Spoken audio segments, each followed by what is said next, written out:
படிச்சுட்டு இருக்கிறீங்களா எல்லாரும்? அதை அப்படியே கேட்க ஆரம்பிச்சிடலாம். ப்ரீவியஸ் இயர்ல அந்த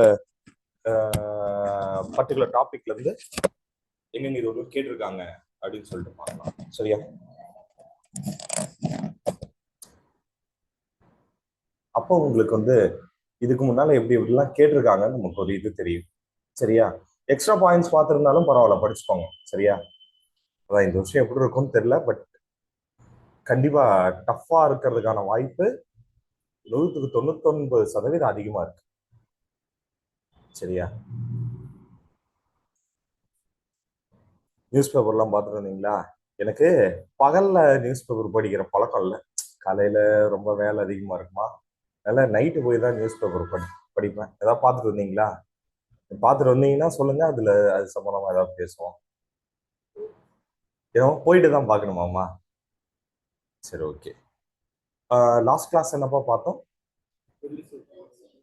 டெல்லி சுல்தான் முடிச்சிட்டோமா? கில்ஜி ஸ்டார்ட் பண்ணுமா? Very good.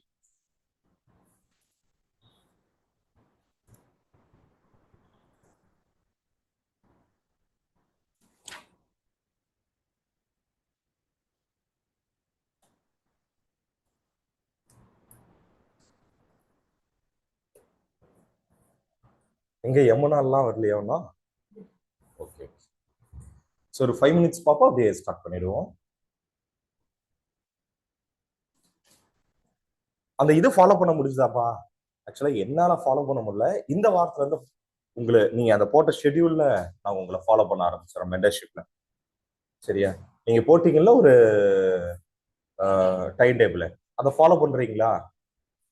ஓகே. ஆக்சுவலா வந்து என்னன்னா, என்ன சொல்றது, சீமான் அண்ணன் பேட்டி, அண்ணாமலை அண்ணன் பேட்டி எல்லாம் பாத்துருக்கீங்களா? ஏதாவது நியூஸ்ல எந்த கேள்வி கேட்டாலும் அப்படியே எதிரில வந்து என்னன்னா பதில் சொல்லாம திருப்பி நம்ம கிட்டே கேள்வி கேட்க டைவர்ட் பண்ணிட்டே இருப்பாங்க.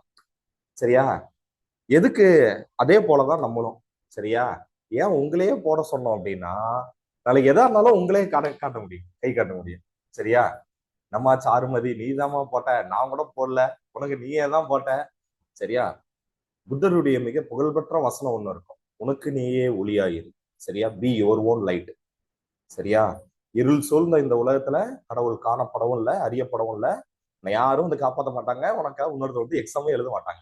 சரியா? அதனால உனக்கு நீயே ஒளியாயிரு அப்படின்னு சொல்லிட்டு புத்தர் சொல்லுவாரு. சரியா? அந்த மாதிரி வந்து என்னன்னா, நீங்களே டைம் டேபிள் போட போறீங்க, நீங்களே ஃபாலோ பண்ண போறீங்க.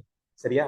இல்ல அப்படின்னா என்ன சொல்றது, நீ எதனப்பா போட்ட திவாகரு, நானா போட்டேன், ஏன்பா படிக்கலன்னு கேட்கறதுக்கு வசதியா இருக்கும். சரியா? எங்க எடப்பாடியில? வேம்பாடியா? வேம்பநேரி, வேம்பக்கோட்டை, வேம்பநேரி, வேம்பக்கோட்டை. வேம்பக்கோட்டையில என்னென்னலாம் கண்டுபிடிச்சாங்க பாருங்க பாருங்க பாருங்க, எழுதுங்க எழுதுங்க எழுதுங்க, கொஸ்டின் எழுதுங்க, பாத்ரூம்னு சொல்லுங்க. வேம்பக்கோட்டை அகலாய்வில் என்னென்னலாம் கண்டுபிடிக்கப்பட்டது? சொல்லுமா, என்னமா ராதிகா, பாத்தியா இல்லையா?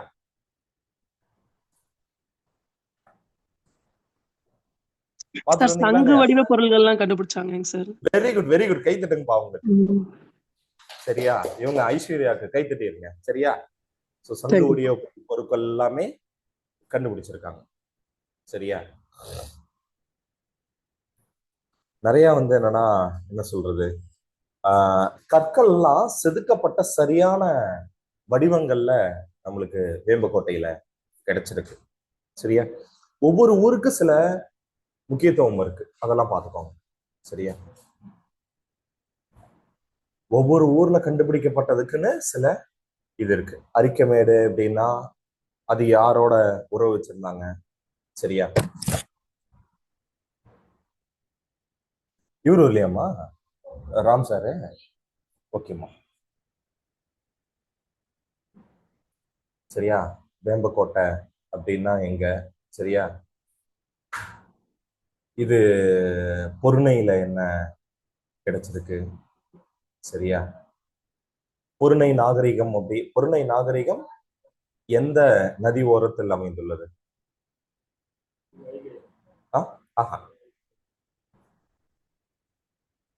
பாத்துன்னு சொல்றீங்களா? பாருங்க, பொருணை நாகரிகம் எங்கு அமைந்துள்ளது, இன்னைக்கு அது வந்து எந்த ஊர்ல?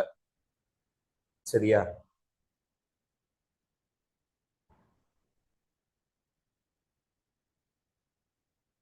அடுத்தது, இதெல்லாம் சொல்றீங்களாமா? நானும் கொஸ்டின் கொடுக்குறேன், அடுத்த நாள் நீங்க என்கிட்ட வந்து கேக்குறீங்களா? சாருக்கு ரொம்ப ஞாபகம் வருதுப்பா. கேட்டுட்டு ஒரு பாட்டுக்கு மறந்து போயிடுவார். இல்ல நீங்க என்னன்னா பாத்துட்டு இருந்தா என்ன சொல்லுங்க. அப்பதான் வந்து சப்போஸ் என்ன சொல்றது, அத ஏதாவது சரியா இருக்கு தப்பா இருக்கு, இல்லைன்னா நேத்து என்ன இவங்க பாத்திமா சொன்ன மாதிரிதான் ஒரு கொஸ்டின்ல இருந்து நம்ம ஒரு 10 கொஸ்டின் இழுத்துட்டு போனோம்ல ட்ரெயின் சம்பந்தமாவே, அந்த மாதிரி அதுல இருந்து ஏதாவது கேட்பதற்கு உங்களுக்கு ஒரு வாய்ப்பா இருக்கும். சரியா? ஓகே. தமிழ்நாட்டில் மிக பழமையான இரும்பு பயன்பாடு எங்கு காணப்படுகிறது? கீழடியில். கீழடியில் நம்மளுக்கு என்ன ரொம்ப முக்கியமாக தெரியுது அப்படின்னா, கிட்டத்தட்ட ஹரப்பா மக்களை போலவே அவங்களும் வந்து சுகாதாரத்துக்கு ரொம்ப முக்கியமான கழிப்பறைகள்லாம் அங்க கட்டியிருக்காங்க. ரொம்ப சுகாதாரமாக இருந்திருக்கு. ஸோ அதை நம்ம பார்க்குறோம். பட் ஆனா இரும்பு குறித்த காலம் வேற ஒரு முக்கியமான இடத்துல. ஏங்கம்மா ராதிகா, எங்கம்மா கண்டுபிடிச்சாங்க? சாருமதி எங்கம்மா? சார் எனக்கு தெரிஞ்சதெல்லாம் சேலம் தான் சார். நீங்க எதை கேட்டீங்கன்னாலும் என் ஆன்சர் வந்து சேலம் தான் சார் இருக்கும் அப்படின்றீங்களா? ஓகே. எடப்பாடியில என்னப்பா ஆறு வருது? அது இல்லாம தமிழக அரசு வந்து என்னன்னா, காவேரியில இருந்து வரக்கூடிய உபரி நீர் இருக்குல்ல, அந்த உபரி நீர் திட்டத்துக்காக ஒரு ஆறை ரெடி பண்ணிட்டு இருக்கிறாங்க. ரெடி பண்றாங்களா என்னன்னு தெரியல, ஆனா அது கொள்கை திட்டத்துல இருக்கு. பணம் எல்லாம் ஒதுக்குறான்னு இருக்காங்க. என்னது? அது இல்லாம ஒரு ஆறும் இருக்கு. அதுல எது? எடப்பாடி போறதுக்கு முன்னால் அந்த ஆத்த அந்த சின்ன பாலத்தை கிராஸ் பண்ணி தான் போய் என்ன ஆறு? நான் ஜலகாமண்டபுரத்துல இருந்து தாரமங்கலம் வந்து இப்படியே வந்துடுறேன் சார். நான் எடப்பாடியே போறதில்ல. எடப்பாடி போனதே இல்லை அப்படின்றீங்களா? சராயு நதி. சரபங்கா சரபங்கா சரபங்கா நதி. சரியா? அதுக்குதான் இப்ப தமிழக அரசு இது பண்றாங்க. ஸோ வெள்ள காலங்கள்ல அதிகமா தண்ணி எல்லாம் வருது இல்லையா, அதை மடைமாட்டி இந்த இதுக்குள்ள விட்டுட்டாங்க அப்படின்னா ஏரிகளை நிறைச்சு வச்சுக்கலாம், அந்த ஆறுகளை நிறைச்சு வச்சுக்கலாம் அப்படின்னு நினைக்கிறாங்க. சரியா? அதெல்லாம் கொஞ்சம் பார்த்துக்கோங்க. பரீட்சையில கேட்கறாங்க கேட்கலன்றது ஒரு பக்கம்பா, இன்டர்வியூல உங்களை சுத்தி தான் கேட்பாங்க. சரியா? எந்த ஊரு அப்படின்னு ஆரம்பிச்சு, சரி எடப்பாடியில என்னப்பா ஃபேமஸ் அப்படின்னு கேட்பாங்க. சார் ஒரு காலத்துல எடப்பாடி யாருக்கும் தெரியாம இருந்துச்சு, எடப்பாடி தான் தமிழ்நாட்டுல எல்லாருக்குமே தெரிஞ்சுது அப்படின்னு சொல்லிட்டுலாம் நம்ம பொலிட்டிக்கலா பேச முடியாது. என்ன பேசுறது சார்?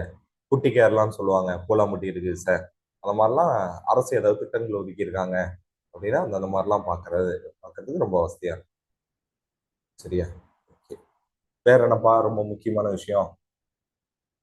சரி, மணி 10:20 ஆயிடுச்சு. சரியா? So let us start. வர்றவங்க வந்து என்னன்னாக்கா தே கேன் ஜாயின். சரியா? ஸோ ஓகேப்பா. அடுத்து நம்ம பார்க்க போறது யாரு அப்படின்னு சொல்லி பார்த்தீங்கன்னா, கில்ஜி வம்சம்.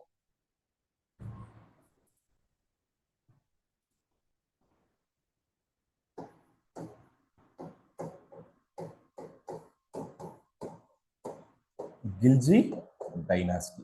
கில்ஜி வம்சம். கில்ஜி வம்சத்தினுடைய வருடம் எந்த வருடம்? 1290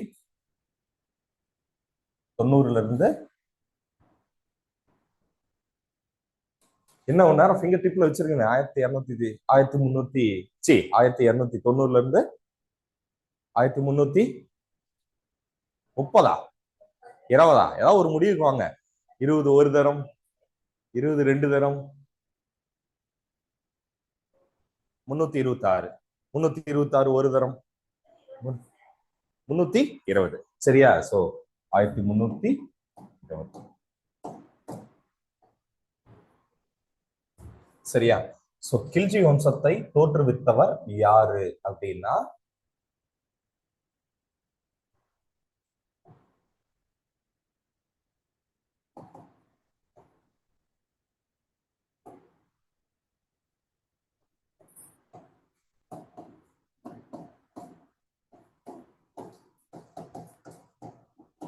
கில்ஜி வம்சத்தை தோற்றுவித்தவர் யாரு அப்படின்னு சொல்லி பாத்தீங்கன்னா ஜலாலுதீன் கில்ஜி. இவர் யாரு அப்படின்னு சொல்லி பாத்தீங்கன்னா இவர் இருக்கார் இல்லையா, பால்பன் இருக்கார் இல்லையா, அவருடைய பேரனுக்கெல்லாம் இவர் தான் வந்து என்னன்னா இதா இருப்பாரு. கையுமாறு இருந்தார் இல்லையா, சின்ன குழந்தை கையுமாறு இருந்தான்ல, அவனுக்கு பாதுகாவலனாக இருந்தவர் இவர் தான். சரிங்களா, ஜலாலுதீன் கில்ஜி தான். கடைசியில வந்து என்னன்னா போட்டு தள்ளிட்டு அரியணை ஏறிட்டாரு. சரியா, எப்படா பிஞ்சு குழந்தைய கொல்றதுக்கு உனக்கு மனசு வந்துச்சு அப்படின்னா பொண்ணாதான் இன்னைக்கு என்ன ஆயிடுச்சு, கில்ஜி வம்சமே உருவாச்சு. சரியா, சோ தலா ஒரு படத்துல சொல்லுவார்ல, நம்ம நல்லா இருக்கணும்னா யாரை வேணாலும் என்ன வேணாலும் பண்ணலாம். இந்த உலகத்துல இது ஒரு இருக்கிறதுலே ரொம்ப மிக மோசமான தத்துவம் அந்த தத்துவம் தான். சரியா, மிக அயோக்கியத்தனமான தத்துவம் அந்த தத்துவம் தான். மனித குல வரலாறு இருக்கு இல்லையா, அதுல வரலாற்று ஆசிரியர்கள் ஒரு ஆராய்ச்சி நடத்தினாங்க. அதுல எப்ப இந்த மனித குலம் அடுத்த கட்டத்துக்கு போச்சு அப்படின்னு சொல்லி பார்த்தா, சில நேரங்கள் விலங்குகளோட தாக்குதல்ல மனிதனுடைய தொடை எலும்பு இருக்குல்ல அது உடஞ்சிருச்சு. சரியா, அந்த தொடை எலும்பு தான் இருக்கிறதுலே ரொம்ப ஸ்ட்ராங். சரியா, தை போன் இருக்குல்ல தான் ரொம்ப ஸ்ட்ராங், அது அவ்வளவு சீக்கிரம் உடையாது. சப்போஸ் அது உடஞ்சு போச்சு அப்படின்னா மினிமம் இது வந்து என்னன்னா it will take around 4 to 6 months to recover. சரியா, அப்ப அந்த அந்த 6 மாதமும் அவரால் நடக்க முடியாது, அவருக்கு ஒரு உதவி தேவை. சரியா, விலங்குகள்ட்ட இருந்து அந்த நேரத்துல ஒரு சுத்தி மனிதர்களை காப்பாத்திருப்பாங்க. இப்படி மனித குலம் என்னைக்கு ஒண்ணு சேர்ந்து ஒன்னா இருந்தாங்களோ அப்பதான் மனித குலம் அடுத்த நாகரிகத்துக்கு போச்சு அப்படின்னு அர்த்தம். சரியா, நீ யாரை வேணாலும் போட்டு தள்ளின்னு இருந்துச்சுன்னு வச்சுக்கோங்களேன், கற்கால மனிதன் குரங்கொடைய போயிருப்பான், நம்ம எல்லாம் வந்திருக்க மாட்டோம். சரியா, சரி ஓகே. சோ ஜலாலுதீன் ஃபிரோஸ் கில்ஜி. சரியா, இவருடைய காலம் என்ன அப்படின்னு பாத்தீங்கன்னா 1290 இருந்து எந்த வருடம், 1296. சரியா, ஓகே. சோ அடுத்து எழுதிக்கோங்க.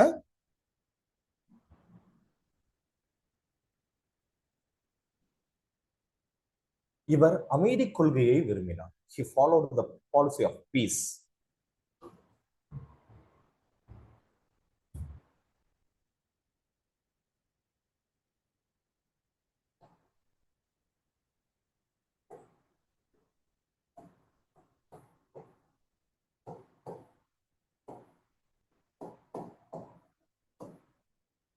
சரியா, he followed the policy of peace. இவர் அமைதி கொள்கையை விரும்புபவராக இருந்தார். அதாவது வந்து என்னன்னா எல்லாருமே அரியணையை விரிவாக்கணும் அப்படின்னு நினைச்சிட்டு இருந்த காலகட்டத்துல இவர் ரொம்ப அமைதியை தான் விரும்பினார்.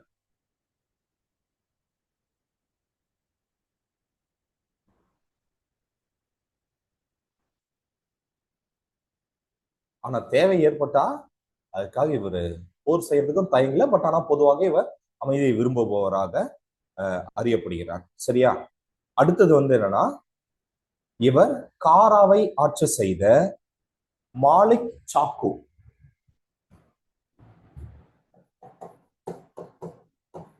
இவர் காராவை ஆட்சி செய்த மாலிக் சாக்கு என்பவரின் கிளர்ச்சியை முறியடித்தார்.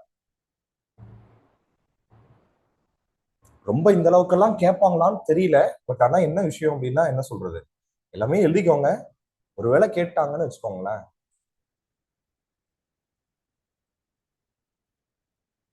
வாங்கம்மா வாங்கம்மா. இவர் காராவை ஆட்சி செய்த மாலிக் சாக்குவின் கிளர்ச்சியை முறியடித்தார்.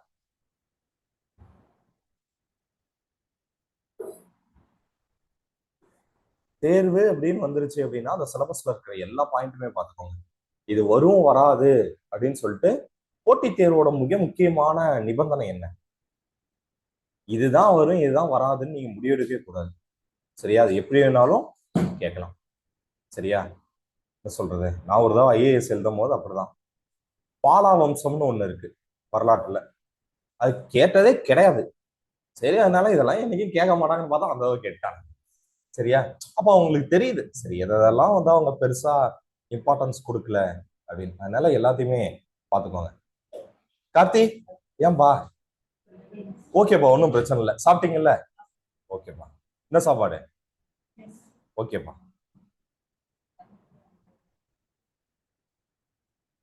ஜெயச்சந்திரன் இல்லையா? ஏன்பா? Okay okay.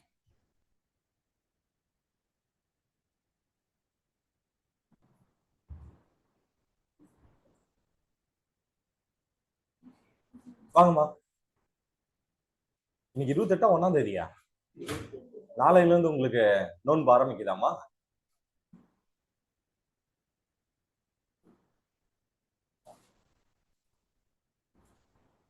சரியா? சரி, செட்டில் ஆகும் பாத்துக்கலாம். என்னப்பா சாப்பிட்ட தமிழ் பிரியன்?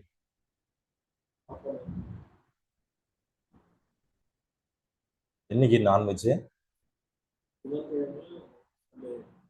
2 நாள் இருக்கா? ஓரளவு கிடைக்குதா? பார்த்தலாமா? ஏமா? அது பூனேல தானம்மா? ஆஹா ஆஹா. அது என்ன ஆக்சுவலா? அது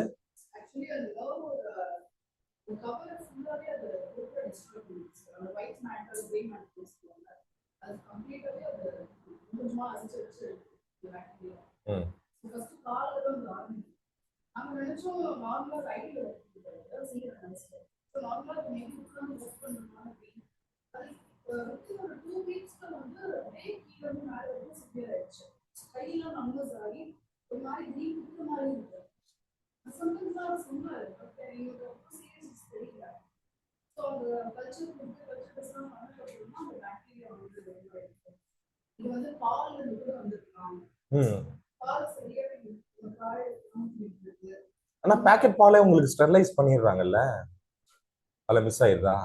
சரி.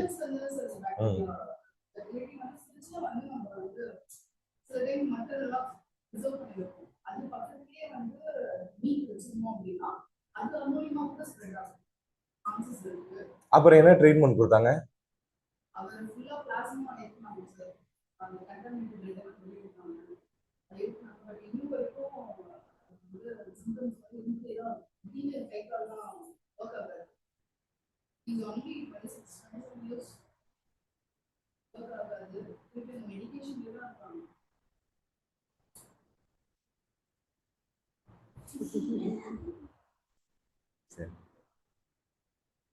அது வேணா காய்கறியில சாப்பிட்றப்ப வரக்கூடாதாமா? நான்வெஜ் சாப்பிட்றப்பதான் வரணுமா? நான் போங்க. சரி, ஓகேவா? எழுதிட்டீங்களா? சோ இவர் வந்து என்னன்னா காராவை ஆட்சி செய்த மாலிக் சாக்குவை என்னுடைய கிளர்ச்சியை முறியடித்தார். புதுசா இத்தனை 3 பேர் வந்திருக்கீங்களா? சரி, இருங்க ஃபர்ஸ்ட்ல இருந்தே சொல்லிடுவோம். சரியா? இன்னைக்கு நம்ம எதை பாக்குறோம் அப்படின்னா கில்ஜி வம்சத்தை பாக்குறோம். கில்ஜி வம்சம் 1290 இருந்து 1320 வரை இது இருக்கு. சரியா? அடுத்தது கில்ஜி வம்சத்தை தோற்றுவித்தவர் யாருன்னா அலாவுதீன் கில்ஜி. அலாவுதீன் கில்ஜியினுடைய காலம் வந்து 1290 இருந்து 1296 வரை.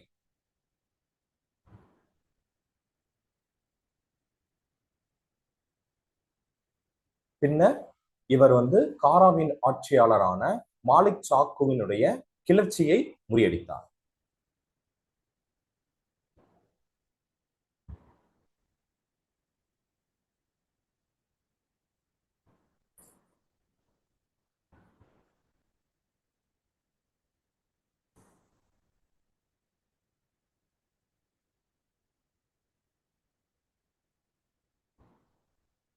ஓகேவா?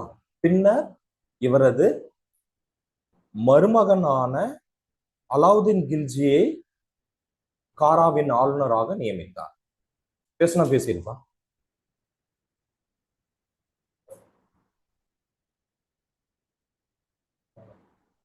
இவர் வந்து மருமகனுக்கு மருமகன், தன்னுடைய தம்பி பையன்.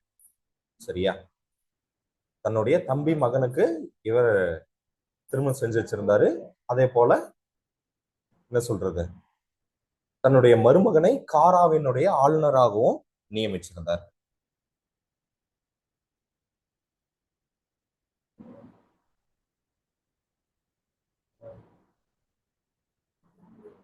எழுதிட்டீங்களா?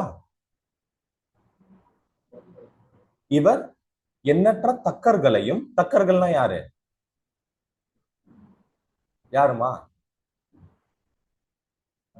இவர் எண்ணற்ற தக்கர்களையும் திருடர்களையும் கைது செய்தார், பின்னர் மன்னித்து விட்டார்.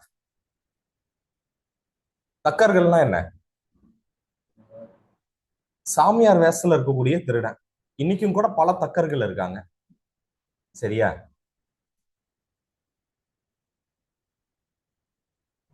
சாமியார் வேஷம் போட்டு, ஏன்னா காடுகள்ல தானே அவனுங்க இருப்பானுங்க, அதனால ஒரு துறை வேஷத்துல இருக்கிற மாதிரி இருந்து கொள்ளையடிப்பது. சரியா? சோ இவர் எண்ணற்ற தக்கர்களையும் திருடர்களையும் கைது செய்து பின்னர் அவர்களை மன்னித்து விடுவித்தார். ஜலாலுதீன் கில்ஜி. அந்த ஒரு பாயிண்டோட முடிஞ்சிருச்சு. அலாவுதீன் கில்ஜிய காராவின் ஆளுநராக நியமிச்சாருன்றதோட அந்த பாயிண்ட் முடிஞ்சிருச்சு. அடுத்து இவரை பத்தியே தான் படுத்துட்டு இருக்கோம். சரியா? இவர் எண்ணற்ற தக்கர்களையும் திருடர்களையும் கைது செய்தார், பின்னர் அவர்களை மன்னித்து விடுவித்தார்.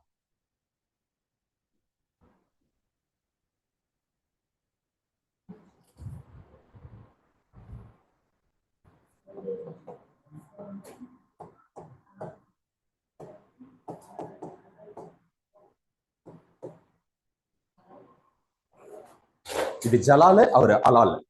சரியா? அலாவுதீன் கில்ஜி. இவருடைய மருமகன் தான். சரியா?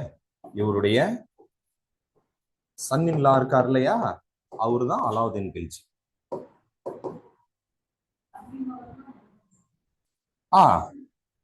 இஸ்லாம்ல அந்த மாதிரி இருக்குல்ல. என்னப்பா? இவர் வந்து ஜலாலுதீன் கில்ஜிமா. சரியா? சோ இஸ்லாத்துல வந்து என்னன்னா, அந்த சித்தப்பா சித்தி பெரியம்மா பசங்களை திருமணம் செய்வாங்க. அந்த மாதிரி இவர் தன்னுடைய தம்பி மகனுக்கு தான் தன்னுடைய மகளை திருமணம் செய்யறாரு. என்ன? ஓ. ஆ.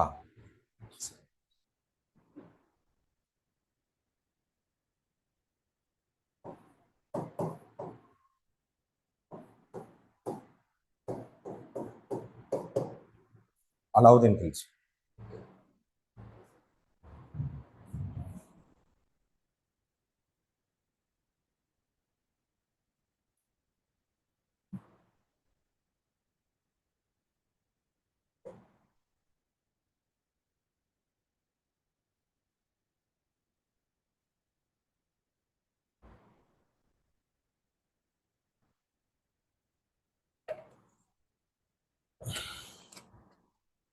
சரியா?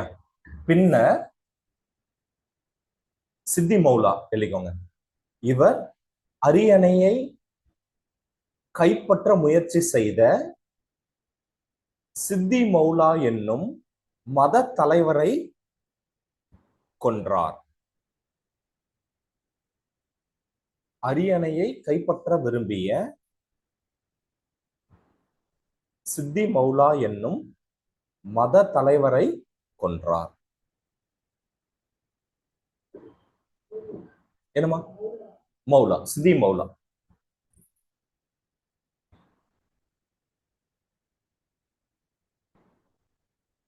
மௌலா உலேமா எல்லாம் வந்து என்னன்னா மத குருவாமா, மத தலைவரை கொன்றார். ஏன்னா மத்ததுனா இவர் வந்து விட்டுருவாரு, ஆட்சியவே கைப்பற்ற கிளர்ச்சி செஞ்சாருன்னா என்ன போட்டு தள்ளிட்டாரு. மௌலானா மத தலைவராமா, இஸ்லாமிய மத தலைவரா? உலேமா மௌலா. ஓகே. சித்தி மௌலா, அப்ப சித்தி தலைவர்.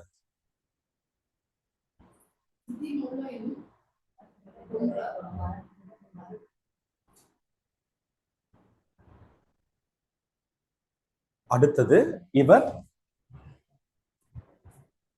சுனாம் வரை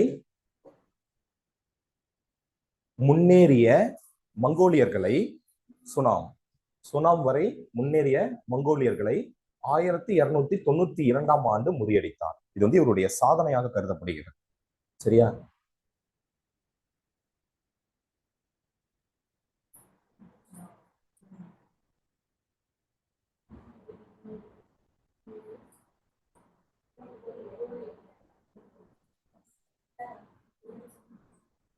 இந்த பாயிண்டா. இவர் சுனாம் வரை முன்னேறிய மங்கோலியர்களை 1292 ஆண்டு முறியடித்தார். பெரும் எண்ணிக்கையிலான மங்கோலியர்கள் கைது செய்யப்பட்டு பின்னர் மன்னித்து விடப்பட்டனர்.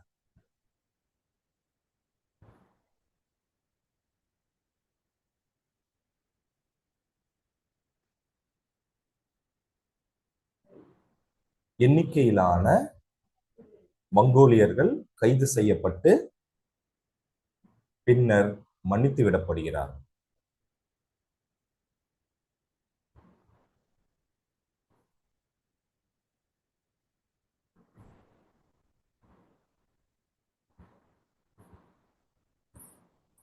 ஆக்சுவலா இவர் என்னன்னா, இவர் பெரும்பாலான பேரை மன்னித்து விடுறதுனால தான் இவருக்கு என்னன்னா he followed the policy of peace அப்படின்னு சொல்றோம்.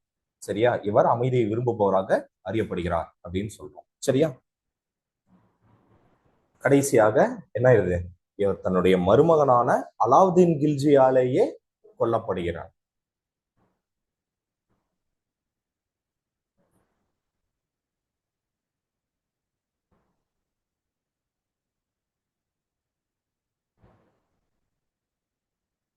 நிலத்தின் மீதான ஆசை என்னென்ன பண்ண வைக்கிறது பாருங்க.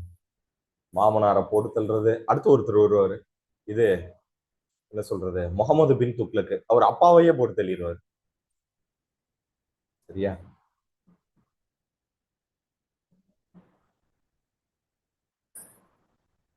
எழுதிட்டீங்களா?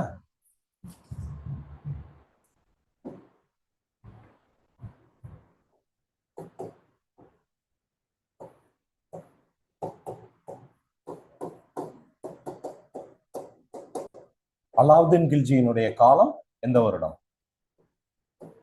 6ல இருந்து வழக்கம் போல சொல்லுங்க. 1320 ஒரு தரம், 20 2 தரம். சொல்லுமா, நீ ஏதாவது சொல்ல விரும்புறியா? ஏமா சொல்லுமா, பரவாயில்ல, உன் இஷ்டத்துக்கு ஒண்ணு சொல்லு. ஆசா பணமா என்னமா? 16. 1316 வருடம். 1296 இருந்து 1316. இதெல்லாம் இவரோட வாழ்ந்த வருடமா அப்படின்னு நினைச்சா கிடையாது. இவர் பதவி வகித்த அல்லது ஆட்சி செய்த வருடம். சரியா? அப்ப பார்த்தா வந்து என்னன்னா, ஜலாலுதீன் கில்ஜி 6 வருஷம் தான். அவர் கை குழந்தையா இருக்கும் போதே எல்லாம் பண்ணாரானா கிடையாது. இவர் ஆட்சி செய்த காலத்தை தான். ஓ, அந்த டவுட் வந்துருச்சா? சரி. இந்த அடிக்கடி இந்த ஏடி ஏடி அப்படின்னு போடுறாங்கல்ல, அப்படின்னு what is mean by AD? ஆமா, ஆனோ ஆனோ டாமினி. ஆனோ டாமினி. ஆனோ டாமினி இஸ் அ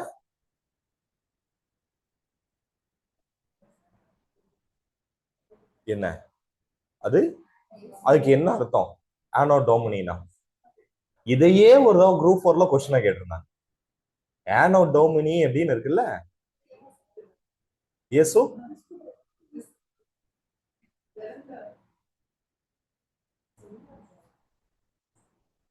பைபிள் வார்த்தை. அது கடவுளின் திரு ஆண்டு அப்படின்னு. கடவுளின் திரு ஆண்டு.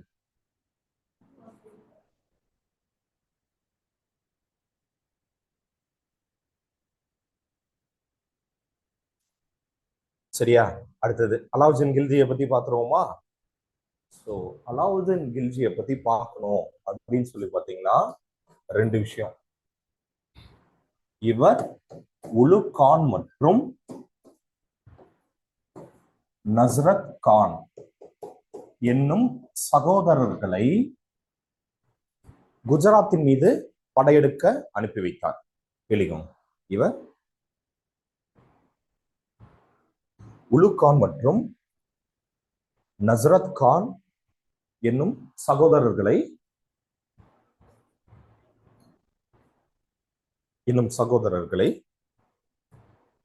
குஜராத்தின் மீது படையெடுப்பதற்கு அனுப்பி வைத்தார். ஸ்பீடா எழுத முடியுதப்பா திவாகர்? இல்ல கொஞ்சம் ஸ்பீடா போதா? கொஞ்சம் ஸ்பீடா போதா? சரி, கொஞ்சம் கொஞ்சமா ஸ்பீட் இன்க்ரீஸ் பண்ணுங்க. நானும் கொஞ்சம் முடிஞ்ச அளவுக்கு ஸ்லோ பண்றேன், பட் கொஞ்சம் கொஞ்சமா ஸ்பீட் இன்க்ரீஸ் பண்ணிக்கோங்க. படையெடுக்க அனுப்பி வைத்தார். குஜராத் படையெடுப்பு என்னாச்சு? வெற்றி அடைஞ்சது இல்லைங்க. இவரது குஜராத் படையெடுப்பு வெற்றி அடைந்தது.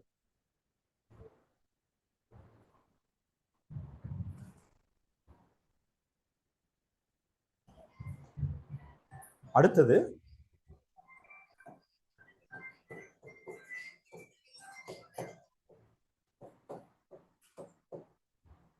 ரதம்பூரின் ஆட்சியாளர்.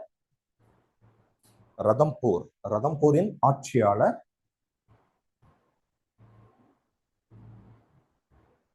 ஹமீர் தேவா கொல்லப்பட்டு ரதம்பூர் இணைக்கப்பட்டது.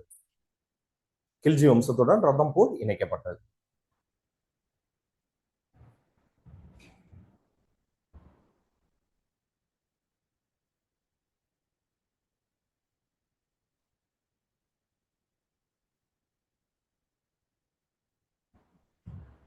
எழுதிட்டீங்களா?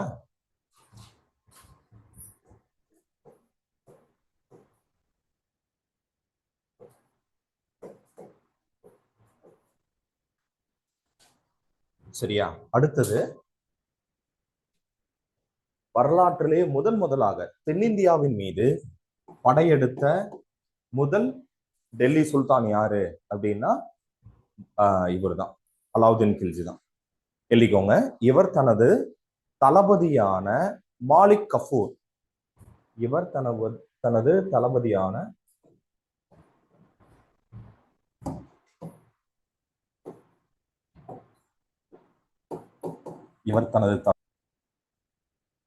மாலிக் கஃபூரின் மூலமாக தென்னிந்திய படையெடுப்பை நிகழ்த்தினார். 1311ஆம் ஆண்டு இவரது தென்னிந்திய படையெடுப்பு நிகழ்ந்தது.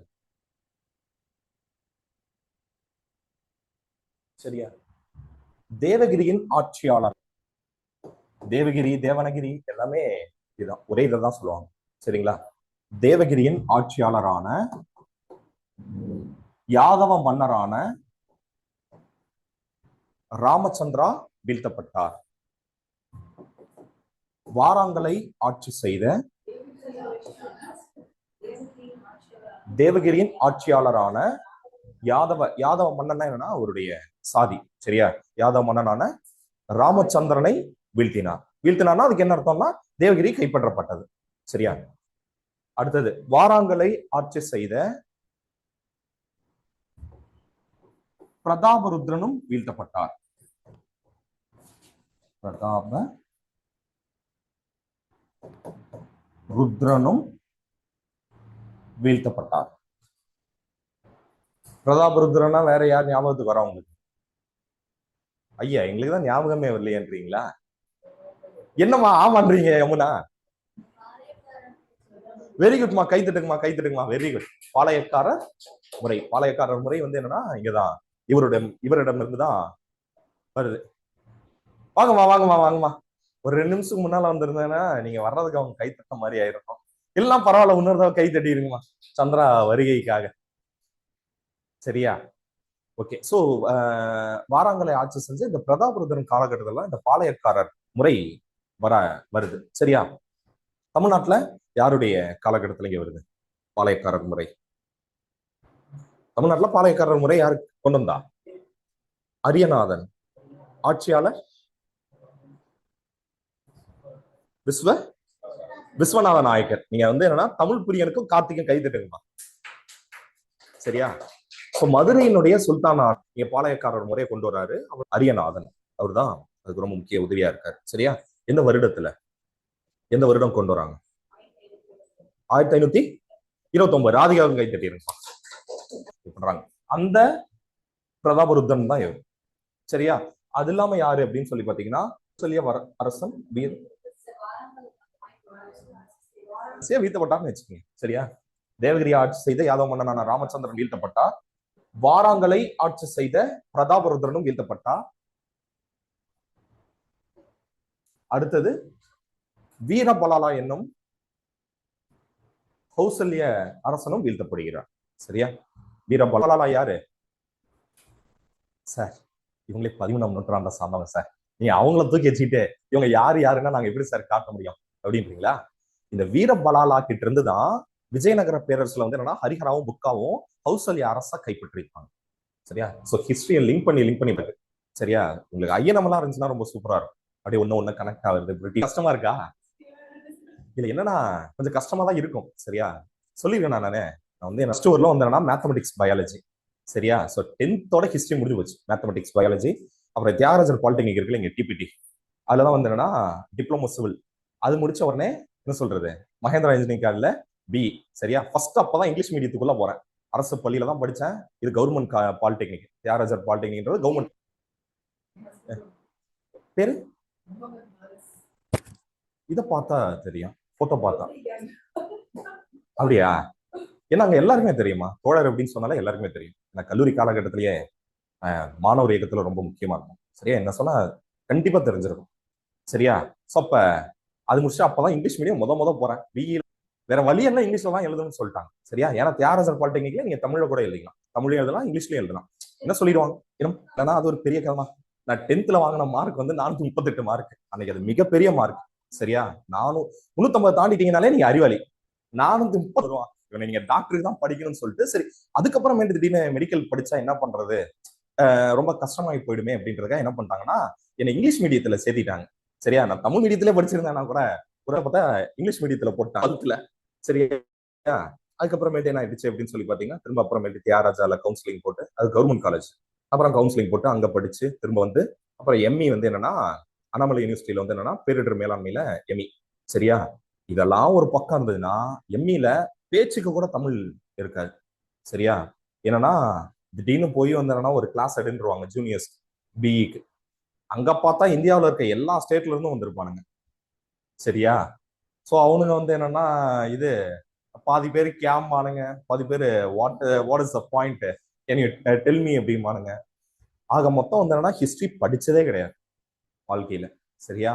ஆனா அதுக்கப்புறமேட்டு என்ன ஆயிடுச்சு அப்படின்னு சொல்லி பார்த்தா ஐஏஎஸ் வந்ததுக்கு அப்புறம் நான் கொடுத்த 2 ஐஏஎஸ் மெயின்ஸ் அட்டம்ப்ட்டுக்கும் என்னுடைய விருப்ப பாடம் ஹிஸ்டரி தான். சரியா? என்னன்னா ஸ்டார்டிங்ல கொஞ்சம் ஒரு மாதிரி தான் இருக்கும். ஆனா இதை லிங்க் பண்ண மட்டும் கத்துக்கிட்டீங்கன்னு வச்சுக்கோங்களேன், ஹிஸ்டரியை பொறுத்தவரையிலும் நீங்க பெருசா எதையுமே இது பண்ண தேவையில்ல. வருஷம் எப்படி சார் ஞாபகம் வச்சுக்கிறது? கோர்வையா வந்துடும். எப்படி ஒரு பாலிட்டி அப்படின்னு எடுத்துக்கிட்டீங்க அப்படின்னா ஆர்டிகல் 312 அப்படின்றது அகில இந்திய பணிகளை பத்தி உங்களுக்கு சொல்லுதோ அது போல வந்து என்னன்னா இப்போ 324 அப்படின்னு எடுத்துட்டீங்கன்னா ஒரு 324 இருந்து 29க்குள்ளார வந்துச்சுன்னா ரொம்ப எக்ஸாக்டா ஸ்பெசிபிக்கா தெரியலன்னா கூட உங்களுக்கு ஒரு எலெக்ஷன் கமிஷனை பத்தி தான் அது பேச போகுதுன்னு உங்களுக்கு தெரியும் இல்லையா? சரி, அப்ப உங்களுக்கு ஒரு முக்கியமான ஒரு ஆர்டிகல் எல்லாம் எப்படி உங்களுக்கு படிச்சாலே இது இதாதான் இருக்கும் தெரியுமா? அந்த மாதிரி ஹிஸ்டரி நீங்க படிக்கும் போதே தெரிஞ்சிடும். இந்த காலகட்டம்னா அது இவருதான், இவரா இந்த காலகட்டமா இருந்தா அது இவருதான் வரும், காந்தி இந்த காலகட்டத்துல தான் வந்தாரு அப்படின்னு சொல்லிட்டு உங்களுக்கு புரிய ஆரம்பிச்சு. சரியா? அதனால என்ன சொல்றது, அதனால ஹிஸ்டரி அப்படியே அப்படி ஒட்டினதுதான். சரியா? முத வந்து என்னன்னா ஹிஸ்டரி ஃபர்ஸ்ட் கிளாஸ் என்னுடைய ஐஏஎஸ் கிளாஸ் வந்து என்னன்னா எக்கனாமிக்ஸ் கிளாஸ். சரியா? வாழ்க்கையில ஹிஸ்டரியாவது படிச்சிருக்கேன் 10th வரலும். எக்கனாமிக்ஸ்லாம் என்னன்னே தெரியாது. பொருளாதாரம்ன்ற ஒன்னே தெரியாது எனக்கு. அந்த எக்கனாமிக்ஸ எனக்கு அதை வந்து எனக்கு அதோட எனக்கு டிராவல் ஆகிறதுக்கு ஸ்டார்ட் ஆகிறதுக்கு 4 மாசம் ஆயிடுச்சு. ஆனா பிறகுதான் தெரிஞ்சது எக்கனாமிக்ஸ்ன்றது எப்படியாப்பட்ட ஒரு சப்ஜெக்ட்ன்ற அப்பதான் புரியுது. நீங்க நம்ம எல்லாம் வந்து இந்தியாவுல பண சுழற்சி இருக்கு, இந்தியாவுடைய வர்த்தகம், இந்தியா நீங்க வல்லரசு ஆகணும் அப்படின்னு சொல்றது இது எல்லாமே எதை பேஸ் பண்ணி இருக்குன்னா பொருளாதாரத்தை பேஸ் பண்ணி தான். ஒரு ஒரு விலைவாசி உயர்வை எப்படி அரசாங்கம் கொண்டு போகுது, விலைவாசி வீழ்ச்சி எப்படி கட்டுப்படுத்துது, இது எல்லாமே ரொம்ப பொருளாதாரத்துக்கு முக்கியம். சரியா? ஒவ்வொரு டாபிக்கும் ஒவ்வொரு இதோட உங்களுக்கு லிங்க் ஆயிட்டே தான் இருக்கு. சரியா? எக்கனாமி எப்படி அஃபெக்ட் ஆச்சு, சரியா? பிரிட்டிஷ் கவர்மெண்ட்ல அவன் எந்த வளங்களை நோக்கி போனா அங்க உங்களுக்கு ஜாகிரபி வந்துடும். அந்த வளங்களை கைப்பற்றுவதற்கு எந்த சட்டங்களை பயன்படுத்தினா, அதுக்கு எந்தெந்த அமைப்புகளை உருவாக்குனா அது பாலிட்டியில வந்துடும். சரியா? அதனால it's and every subject is very important to you.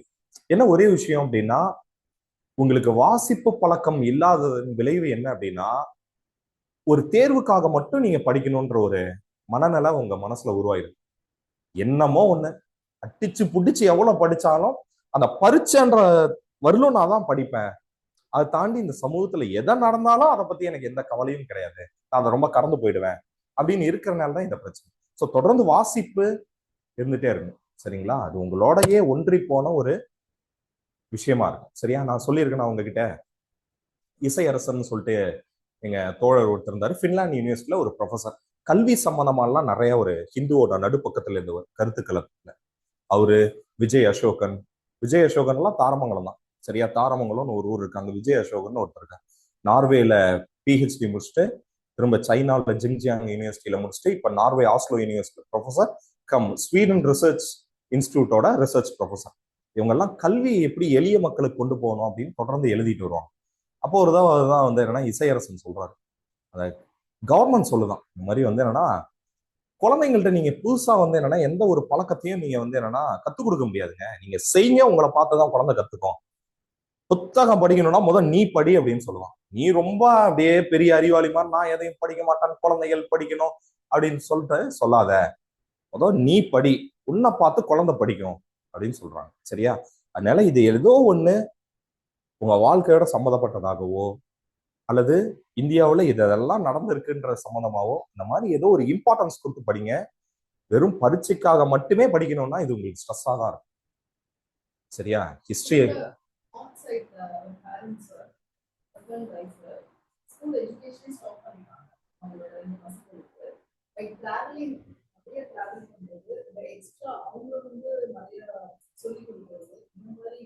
இல்ல என்ன பிரச்சனை அப்படின்னு பாத்தீங்கன்னா, நீங்க இந்தியாவை பொறுத்தவரையிலும் எந்த புதுசா நீங்க வந்து என்னன்னா நீங்க வந்து ட்ரை பண்ண முடியாதுமா.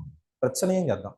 நீங்க ட்ரை பண்ணாலுமே அதோட சக்சஸ் இருக்குல்ல, அது எந்த அளவுக்கு போகும் அப்படின்னு எனக்கு தெரியல. சரியா?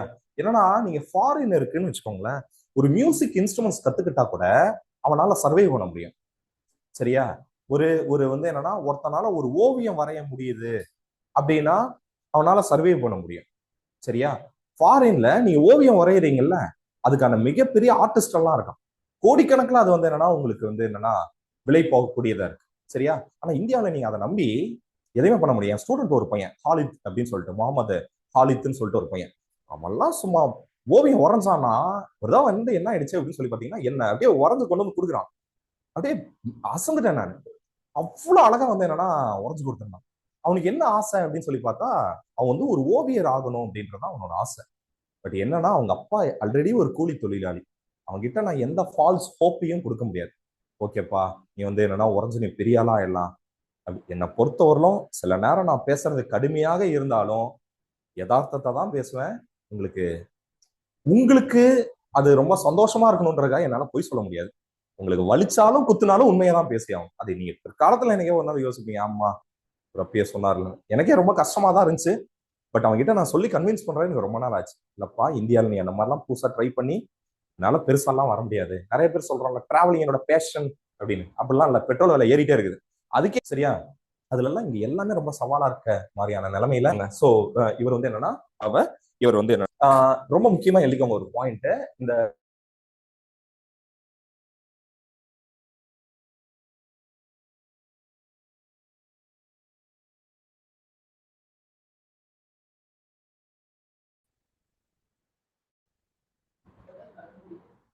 சரியா? எனக்கு எதிரான போரில் வீரபாண்டியனுக்கு எதிரான போரில் சுந்தர பாண்டியனுக்கு உதவினார்.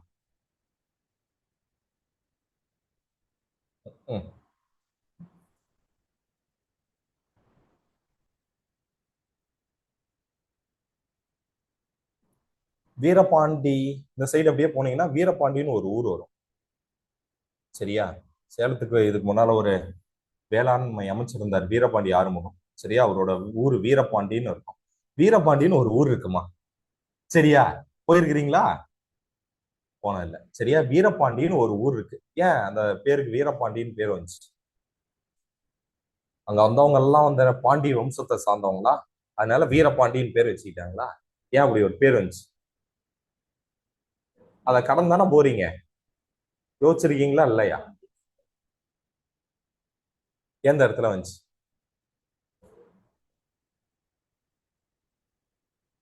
ஏமா வந்துச்சு சந்திரா? தெரியலையாமா? தெரிஞ்சா சொல்ல மாட்டோமா சார், வச்சுக்கிட்டா வஞ்சனம் பண்றோம் அப்படின்றீங்களா? பாரி இருக்கார் இல்லையா, கடையேழு வள்ளல்கள்ல ஒருத்தனான பாரி, பாரியனுடைய பொண்ணு அங்கவைக்கும் சங்கவைக்கும் வந்து என்னன்னா எனக்கு அந்த இவன் மேல அதுதான் பெரிய ஒரு கோவம். இந்த இயக்குனர் ஒருத்தர் இருப்பானே, லஞ்சம் ஊழலை பத்தியே படம் எடுத்துட்டு இருக்கிற ஒரு லஞ்ச ஊழல்வாதி சங்கர். சரியா, முந்தா நேத்து அவன் வீட்டுல இடி ரைடு. சரியா, அப்ப என்ன ஆயிடுச்சுன்னா அது அங்கவை சங்கவை அப்படின்னு ஒரு கருப்பா ஒரு பொண்ணை காட்டுவாங்க. கடையேழு வள்ளல்கள்ல இருக்கக்கூடிய பாரியுடைய மகள்கள் பேர் தான் அங்கவையும் சங்கவையும். அவங்களுக்கு ஔவையார் எங்க திருமணம் செஞ்சு வைக்கிறாங்கன்னா அந்த இடத்துலதான் திருமணம் செஞ்சு வைக்கிறாங்க. அப்ப பாண்டியர்கள் எங்க தங்கி இருந்தாங்களோ அந்த ஊர் தான் வீரபாண்டி. சரியா, சோழர்கள் எங்க தங்கி இருந்தாங்களோ அதுக்கு பக்கத்திலேயே உத்தம சோழபுரம்னு ஒண்ணு இருக்கும். சரியா, சேலம் எதுனா சேரனின் இல்லம் தான் சேலம். சரியா, இப்படி எல்லாமே வந்து என்ன சொல்றது, முப்பெரும் வேந்தர்கள் மூவேந்தர்களும் வந்து என்னன்னா இருக்க பாரியுடைய மகள்களுக்கு ஔவையார் திரு அந்த கோயில் ஒண்ணு இருக்குல்ல, கோயில் அது சிவன் கோயிலா ஔவையாருக்கு கோயிலுப்பா, சிவனோட கோயிலா அது. சரியா, ஓகே. சோ எழுதிக்கோங்க, இந்த சைடு திருச்செங்கோடு சங்ககிரி எல்லாம் போகணும் அப்படின்னா அதுக்கு நல்லா இருக்கும், விநாயகா மிஷன்ஸ் போற வழியில. சரியா, அதுக்கு போற வழியில வீரபாண்டின்னு ஒரு இடம் இருக்கு. சரிங்களா, திருச்செங்கோடுன்னு ஒரு ஊர் இருக்கு அதுக்கு போற வழியில இருக்கும், அதெல்லாம் ஈரோடுன்னு ஒரு ஊர் இருக்கு அதுக்கு போற வழியில இருக்கு. சரியா, ஓகே. சோ எழுதிக்கோங்க, இவர் வந்து என்னன்னா இவர் தளபதியான மாலிக் கஃபூர் வந்து என்னன்னா மதுரையினுடைய சாரி எனக்கு உதவினார். சரியா, அடுத்தது இவர் 12 முறைக்கும் மேலாக மங்கோலியர்களை வீழ்த்தி இருக்கிறார். வீழ்த்தி இருக்கிறார் யாரு? அலாவுதீன் கில்ஜி. நீங்க யாரா இருந்தாலுமே கிரெடிட் யாருக்கு போகணும்? அலாவுதீன் கில்ஜி தான். நாளைக்கு திடீர்னு நீங்க ஒரு ஐஏஎஸ் ஆஃபீஸராகவே ஆயிட்டீங்கன்னா கூட அவனதான். ஆனா பேர் யாரு வருது? அமைச்சருக்கு தானே வருது. அந்த மாதிரிதான். சரியா, இவர் 12 முறைகளுக்கு மேலாக மங்கோலியர்களை வீழ்த்தி இருக்கிறார்.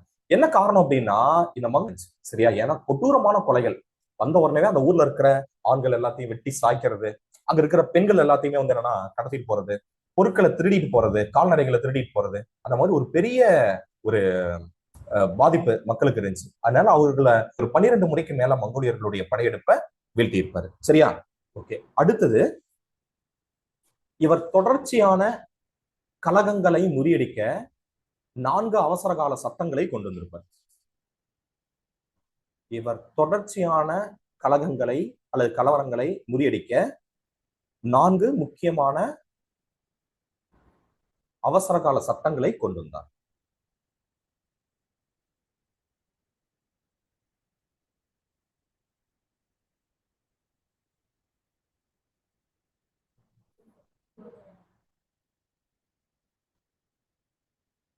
சரியா, இவர் சமூக கொண்டாட்டங்களை தடை செய்தார். He banned social parties. சமூக கொண்டாட்டங்களை தடை செய்தார்.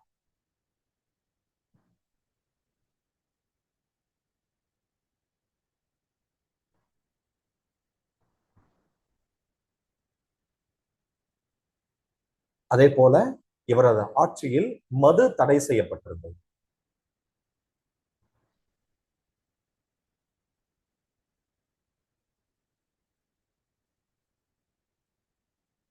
இஸ்லாமோட ஒரு முக்கியமான விதி என்ன? என்னது? ஆமா, ஆல்கஹால் இஸ் ப்ராஹிபிட்டட். சரியா, சோ மது அருந்தக்கூடாது.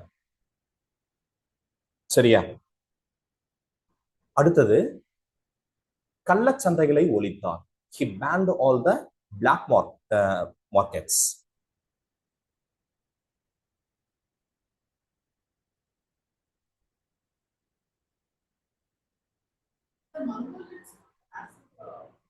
From China.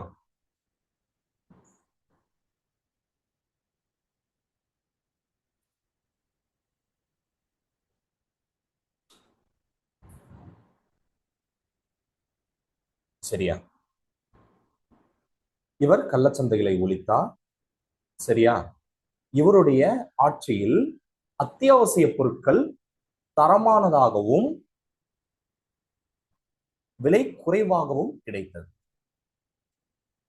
என்ன காரணம் அதுக்கு? சரி விடுங்க, கடைசியா இல்லைங்களா. இவரது ஆட்சி காலத்தில் அத்தியாவசிய பொருட்கள் தரமானதாகவும் விலை குறைவாகவும் கிடைத்தது. இது ஏன்? இது எல்லாத்துக்கும் வந்து என்னன்னா ஒரு காரணம் இருக்கு. அது என்னன்றதை நம்ம பார்ப்போம். சரியா, என்ன காரணம் இருக்க தெரியுமா? ஓகே, சோ கடைசியில பார்த்துக்கலாம். சரியா, அடுத்தது இவர் இந்துக்களின் மீது ஜிசியா வரியை விதித்தார்.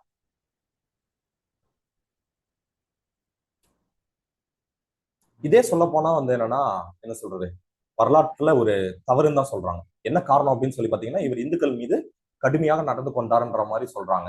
இதுக்கு முன்னால குப்தர்கள் பார்த்தோம் பாத்தீங்களா? குப்தர்கள்ல டாக்ஸ் ரொம்ப கம்மியா இருந்துச்சா? சரியா? ஆமா. பிரிட்டிஷ் இருந்தால பிரிட்டிஷோட டாக்ஸ் எவ்வளவு? 10ல் 1 மடங்குமா? சரியா? அதுக்குதான் பிரிட்டிஷ் வந்து என்னன்னா கொள்ளடிச்சான்றீங்களா? இது இவருடைய காலத்துல எவ்வளவு இருந்துச்சு? மராத்தியர்களுடைய காலத்துல 25%. 25% டாக்ஸ். அக்பர் காலத்துல எவ்வளவு? 33% டாக்ஸ். சரியா? சோ அதனால சொல்றாங்க. சரியா? சோ இவர் வந்து என்னன்னா இந்துக்களின் மீது ஜிசியா வரியை விதித்தார், மேய்ச்சல் வரியை விதித்தார், வீட்டு வரியை விதித்தார். என்னப்பா?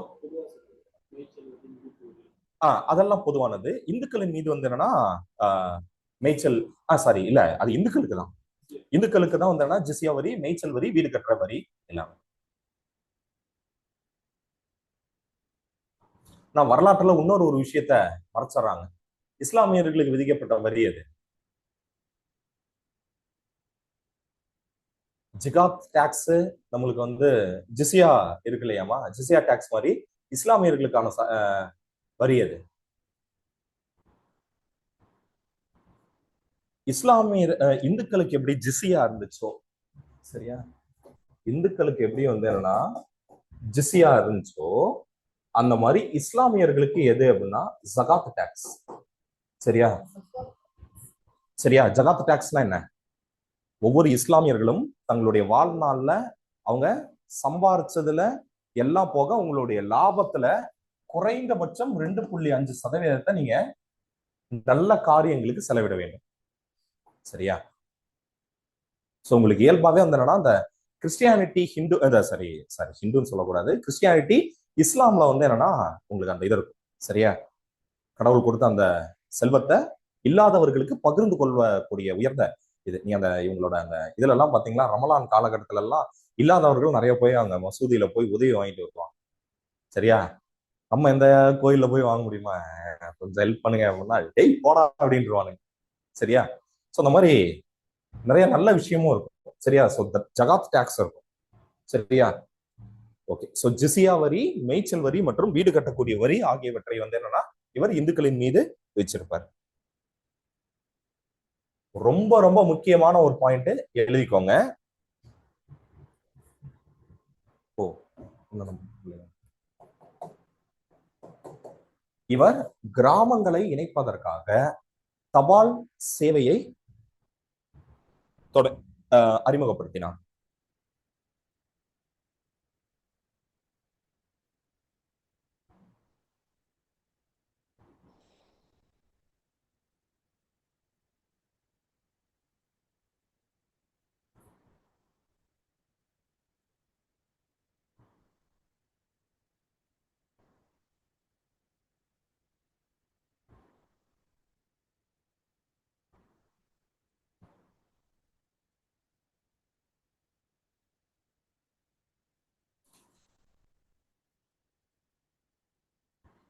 எல்லாருமே தண்ணி குடிக்கணும்னா கூட குடிச்சுக்கோங்க.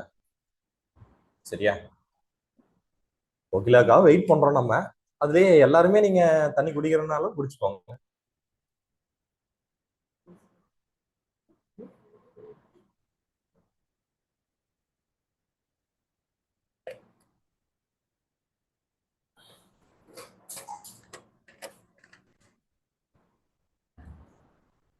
சரியா? அடுத்து எழுதிக்கோங்க. டெல்லி சுல்தானியர்களிலேயே, டெல்லி சுல்தானிய ஆட்சியாளர்களிலேயே, டெல்லி சுல்தானிய ஆட்சியாளர்களிலேயே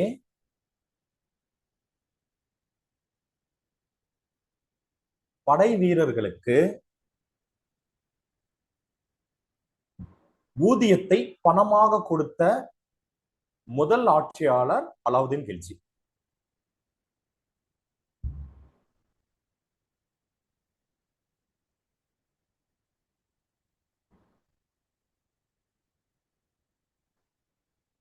சரியா? டெல்லி சுல்தானிய ஆட்சியாளர்களிலேயே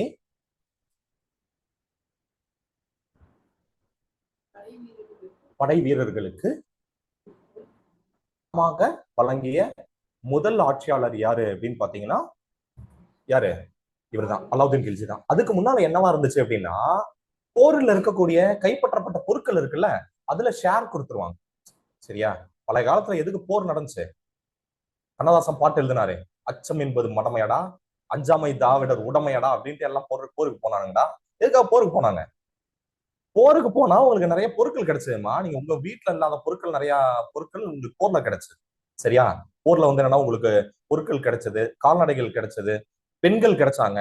சரியா? இங்க இருந்து போய் வந்து என்னன்னா பெண்களை வந்து என்னன்னா என்னது கைப்பற்றிட்டு வந்துட்டாங்க. சரிங்களா? இவங்களுடைய தேவைகளுக்காக பெண்களை பிடிச்சிட்டு வந்துட்டாங்க. சோ அந்த மாதிரி வந்து என்னன்னா கொள்ளையடிக்கப்பட்ட பொருட்கள் எல்லாத்தையும் இவரே கொடுக்கிறாரு. முதலாக பணத்தை வந்து ஊதியமா இவர் கொடுக்கிறாரு. சரியா? அந்த மாதிரி கொடுத்த முதல் இவரும் யாரு அப்படின்னு சொல்லி பாத்தீங்கன்னா அலாவுதீன் கில்ஜி தான். ஏன்னா இவர் நிறைய சீர்திருத்தங்களை முயற்சி பண்ணிட்டு இருப்பாரு. சரியா? அடுத்து எழுதிக்கோங்க. இவருடைய சந்தை முறை, அலாவுதீன் கில்ஜியினுடைய சந்தை முறை.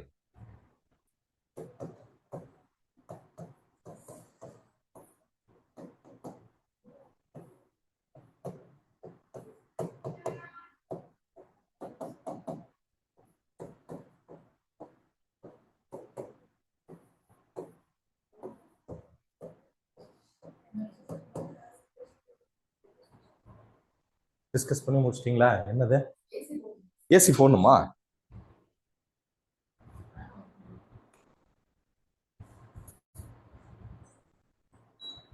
ஏமா ஏசி அவசியம் போடணுமா?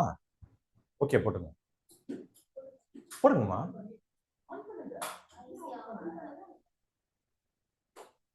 இந்த ஃபேன் மட்டும் போட்டுறீங்களா கொஞ்சம்? AC on ஆயிடுச்சாமா?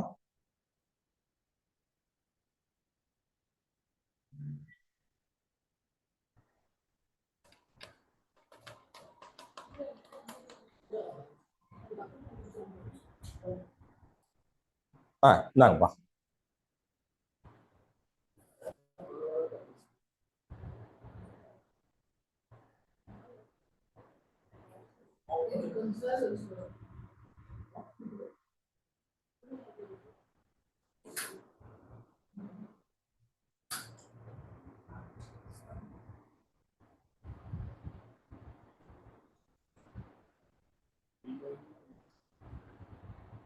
வரலையா?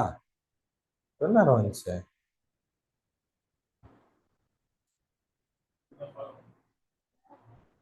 கொஞ்ச நேரம் ஆகணுமா? சரி,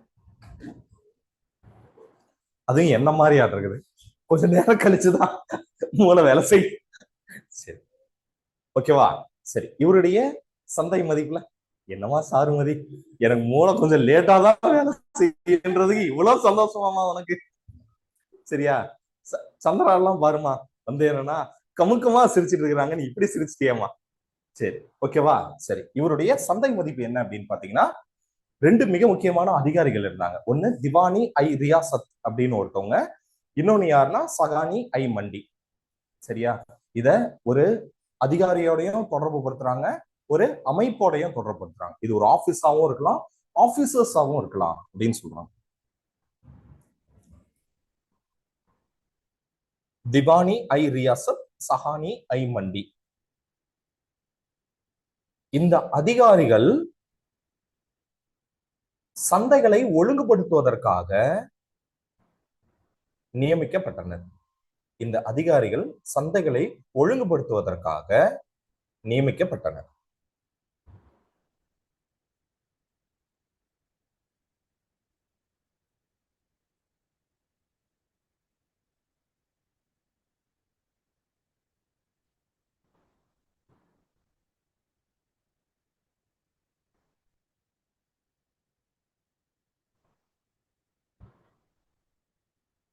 எழுதிட்டீங்களா? அடுத்து எழுதிக்கோங்க. அனைத்து வியாபாரிகளும்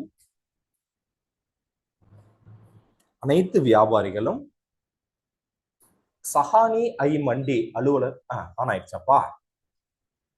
அப்பாடா, எவ்வளவு நேரம் ஆக மாட்டேங்குது.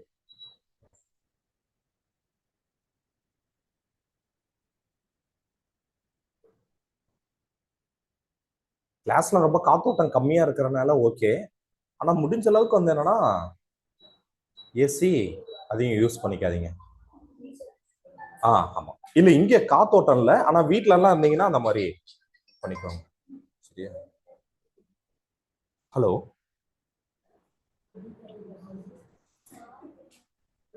ஹலோ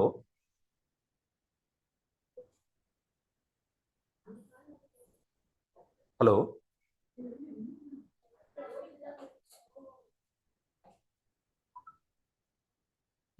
சரியா? சோ அனைத்து வியாபாரிகளும் வந்து என்னன்னா சகானி ஐ மண்டி என்னும் அலுவலகத்தில் பதிவு செய்து கொள்ள வேண்டும். அனைத்து வியாபாரிகளும் சகானி ஐ மண்டி என்ற அலுவலகத்தில் தங்களை பதிவு செய்து கொள்ள வேண்டும்.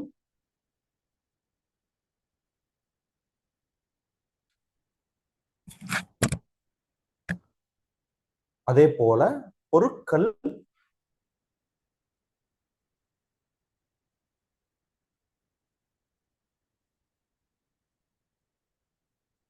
பொருட்கள் சரியான விலையிலும் விற்க வேண்டும். இதை யார் உறுதி செஞ்சுட்டே இருப்பாங்கன்னா இந்த அதிகாரிகள் உறுதி செஞ்சுக்கிட்டே இருப்பாங்க. ஒருவேளை அதை நீங்க வந்து பொருட்களை வந்து சரியா நீங்க பண்ணலன்னு நினைச்சீங்க, ஒழுங்கா சரியான விலையில நீங்க விற்கல அப்படின்னா உங்களுடைய கடைக்கான அங்கீகாரம் ரத்து செய்யப்பட்டுரும். சரியா? ஓ, அதுக்கு தான் கூப்பிட்டாங்களா? சரி, okay. Let's have a short break. சரியா? ஒலி வந்து விட்டது.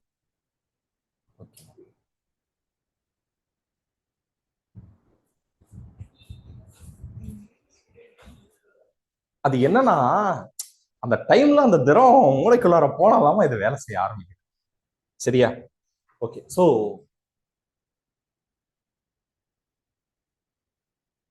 இவங்களுடைய முக்கியமான பணி என்ன அப்படின்னா நிலையான விலையில வந்து என்னன்னா அல்லது சரியான விலையில வந்து என்னன்னா இவங்க விற்கிறத இந்த அதிகாரிகள் உறுதி செய்வாங்க. திவானி ஐ ரியாசத்தும் சஹானி ஐ மண்டி இந்த அலுவலகங்களும் அல்ல இந்த அலுவலக அதிகாரிகளும் அதை வந்து என்னன்னா கண்காணிச்சுட்டே இருப்பாங்க. சரியா? ஓகே. அடுத்தது இது எல்லாம் ஏன் பண்ணுனாங்க அப்படின்றது ரொம்ப முக்கியமான விஷயம். சரியா? என்ன காரணம் அப்படின்னா மங்கோலியர்களுடைய படையெடுப்பை எதிர்கொள்வதற்காக இவர் என்ன பண்றாருன்னா ஒரு மிகப்பெரிய நிலையான இராணுவத்தை உருவாக்குறாரு. சரியா? அந்த இராணுவ தேவைக்காக அதிகமாக வரி விதிக்கிறாரு. அப்ப ஒரு கட்டத்துக்கு மேல வரியும் விதிச்சுட்டு மக்களுக்கு தரமான பொருட்கள் கிடைக்கல, இன்னொன்னு சரியான விலையில கிடைக்கல அப்படின்னா மக்கள் பாதிக்கப்படுவாங்கன்றதுக்காக தான் இவ்வளவு மெஷர்ஸும் எடுக்கிறாரு. சரியா? எழுதிக்கோங்க.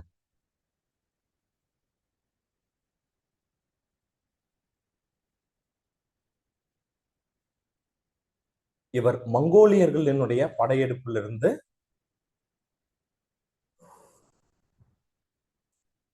மங்கோலியர்களின் படையெடுப்பை முறியடிப்பதற்காகவும்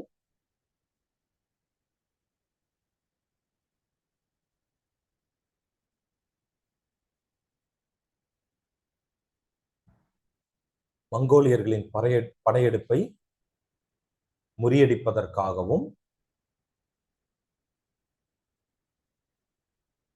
தென்னிந்திய பகுதிகளை கைப்பற்றுவதற்காகவும்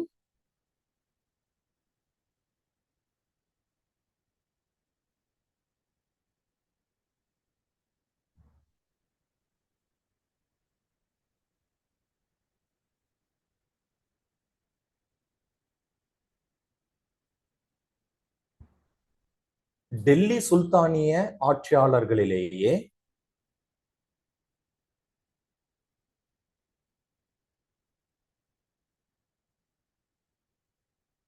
டெல்லி சுல்தானிய ஆட்சியாளர்களிலேயே முதலாமவராக, சரியா, இவர்தான் முதலாக ஒரு நிலையான இராணுவத்தை உருவாக்குறார். முதல் ஆளாக ஒரு நிலையான இராணுவத்தை உருவாக்குகிறார்.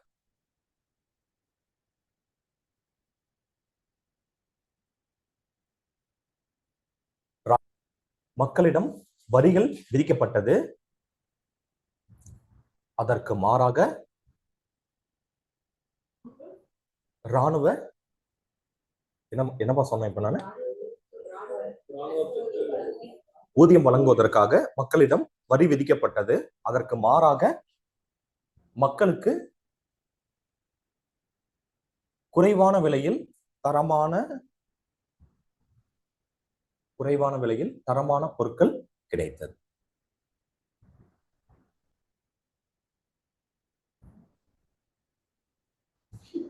என்னம்மா? ரைட். லைக் ரேஷன் கடை தான். சரியா? ரேஷன் கடையை போல. சரியா? ரேஷன் கடை சிஸ்டம்லாம் நம்மளுக்கு எங்க இருந்து கிடைச்சது? சோவியத் ரஷ்யால. சரியா? கம்யூனிஸ்டுகள் ஆட்சியை பிடிச்சதுக்கு உடனே என்ன ஆகுது? எல்லா ஊர்லயும் எல்லாமே விலையில. சரியா? அப்ப என்ன ஆகுது அப்படின்னு பாத்தீங்கன்னா, ஒரு ஊர்ல ஒரு தானியம் விளைஞ்சிருக்கும், இன்னொரு ஊர்ல ஒரு தானியம். அப்பதான் அவன் வந்து ஒரு ரேஷன் கார்டு கொடுத்தான். ஒரு வீட்டுல வந்து என்னன்னா, எத்தனை பேரு? நீ 4 பேர் இருக்கிறியா? ரைட். 4 பேர்த்துக்கு உனக்கு எவ்வளவு போதும். சரியா? மீதியை அரசாங்கத்திட்ட கொடுத்துரு. அதான் அவங்க என்ன பண்ணுவாங்கன்னா, பிரிச்சு எல்லாருக்கும் வந்து என்னன்னா, அந்த குடும்பத்திற்கு ஏற்ற மாதிரி அவங்க பிரிச்சு கொடுப்பாங்க. சரியா? அந்த சிஸ்டம் தான் நம்ம ஃபாலோ பண்ணிட்டு இருக்கோம். சரியா? ஓகே. சோ அடுத்து எழுதிக்கோங்க. இவர் 1316 ஆண்டு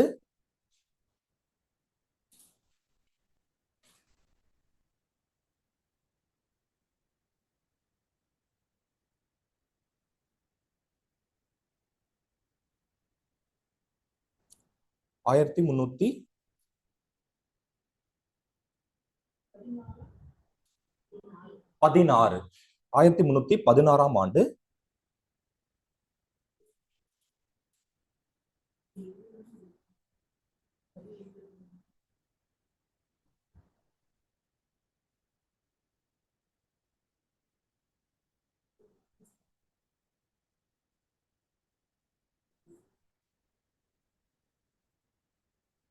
சரியா? 1316 ஆண்டு இவர் மரணம் அடைந்தார். சரியா?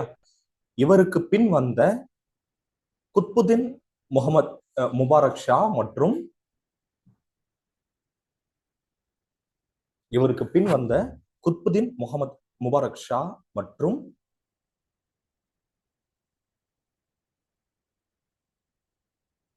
குத்புதீன் முபாரக் ஷா மற்றும்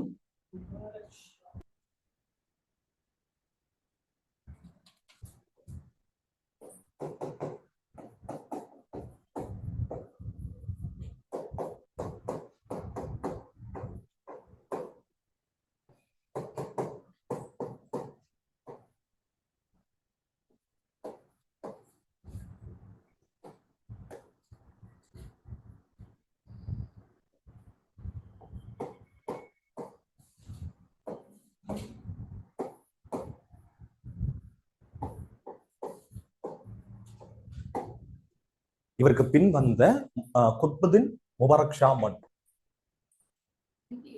ஆமா 1320 ஆகியோர் வலுவற்ற ஆட்சியாளர்களாக இருந்தனர். எனவே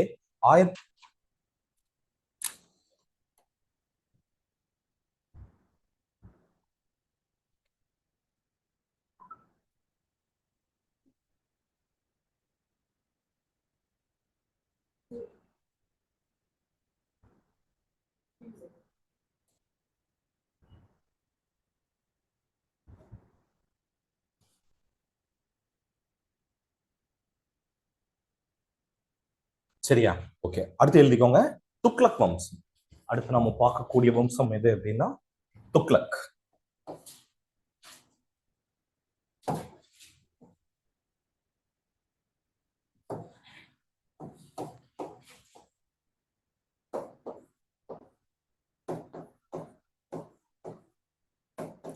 துக்ளக் டைனஸ்டி. துக்ளக் வம்சம்.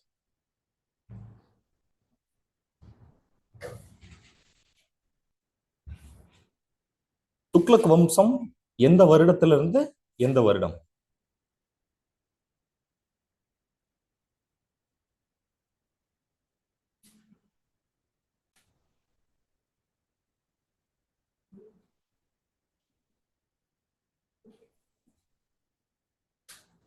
ஏமா?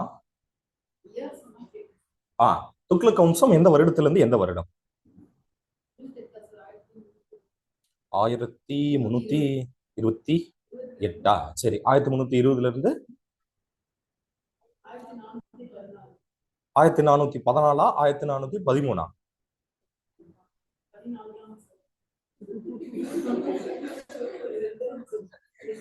என்னமா ரெண்டு ரெண்டு குரலா வருது? சரி, என்னன்னா ரெண்டு விஷயம் கவனிங்க. ஆக்சுவலா 1414ங்கிறது தான் உங்களுக்கு எக்ஸாக்டான ஆன்சர். பட் என்னன்னா, நம்ம தான் அடிக்கடி கிளாஸ்ல பேசுவோம்ல கார்த்தி, டிஎன்பிஎஸ்ல எல்லாமே ரெண்டு ரெண்டு டேட்டா தான் இருக்கும். எல்லாம் 2 to 2 டேட்டா தான். சரியா? ஸோ 1413ன்னு ஒரு டேட்டா இருக்கு, 14ன்னு ஒரு டேட்டா இருக்கு. ஸோ உங்களுக்கு ஆப்ஷன்ல எது இருக்கோ அதை நீங்க போட்டுக்க வேண்டியதுதான். 13 கொடுத்தா 13 போட்டுருங்க. ஆனா எக்ஸாக்டான டேட்டா 14 தான். இப்பெல்லாம் என்ன கொடுத்துட்றாங்க அப்படின்னா, என்னதான் தப்பா இருந்தாலும் ஆப்ஷன்ல கரெக்டா கொடுத்துட்றாங்க. சரியா? ஸோ 14 தான் எக்ஸாக்டான டேட்டா. சப்போஸ் 13 இருந்ததுன்னா, இல்ல இது வந்து என்னன்னா இதுல இல்லையே, ஆப்ஷன் இல்லையே நினைச்சிட்டு கன்ஃபியூஸ் ஆகி வேற ஏதாவது போட்டுறாதீங்க. 1413 ஒரு டேட்டா இருக்கு புக்ல. சரியா? நீங்க டிஎன்பிஎஸ்ல அந்த சரி சமச்சீர்ல அப்படிதான் இருக்கும். 6ல ஒரு டேட்டா இருக்கும், 11th ஒரு டேட்டா இருக்கும், இதுக்கு சம்மந்தமே இல்லாம எத்திக்ஸ்ல ஒரு டேட்டா இருக்கும். சரியா? சமச்சீரோட டேட்டா சூப்பரான டேட்டா வந்து என்னன்னா ஏகப்பட்ட டேட்டா இருக்கு. ஈவன் சொல்ல போனீங்கன்னா இப்ப ஐஏஎஸ் இருக்குல்ல, ஐஏஎஸ் எக்ஸாம்ஸ்க்கே அவங்க எந்த புக்கை ரெஃபர் பண்ண சொல்றாங்கன்னா, தமிழ் ஹிஸ்டரியை பொறுத்தவரை தமிழ்நாடு பாடத்தினுடைய இதை தான் ரெஃபர் பண்ண சொல்றாங்க. சரியா? அந்த அளவுக்கு தரமா இருக்கு. ஆனா என்னன்னா ரொம்ப வேக வேகமா அந்த புக்கை கொண்டு வரணுன்றதுக்காக கரெக்ஷன் எல்லாம் எதுவும் பார்க்காம நிறைய டேட்டா மிஸ்மேட்ச் ஆகும். சரியா? ஸோ அதுதான் ஒரு இது. சரியா? ஓகே, எழுதிக்கோங்க. ஸோ வந்து என்னன்னா அடுத்து நம்ம பார்க்க போறது வந்து என்னன்னா துக்ளக் வம்சம். துக்ளக் வம்சத்தினுடைய காலம் 1320 இருந்து 1414. பிராக்கெட்ல 13ன்னு போடுறோம்னா போட்டுக்கோங்க. அது என்ன சொல்றாங்க அப்படின்னா 13ஓட கிட்டத்தட்ட துக்ளக் வம்சம் எல்லாமே ரொம்ப வீக் ஆயிடுச்சு. சரியா? அதுக்கப்புறம் பெருசா ஆட்சி இல்லை அப்படின்னு சொல்றாங்க. ஆனா அடுத்து வந்து என்னன்னா சையது வம்சம் ஆட்சி அமைச்சது 1414. சரியா? சோ சில நேரங்கள்ல உடனே ஆட்சியை கைப்பற்றுவாங்க, சில நேரம் அப்படியே கொஞ்சம் அவங்களுக்கு தெரிய வரணும். ஸோ அங்க ஒரு பெருசா எந்த ஆட்சியும் இல்லைன்னு தெரிஞ்சதுக்கு அப்புறம் அதை கைப்பற்றுவாங்க.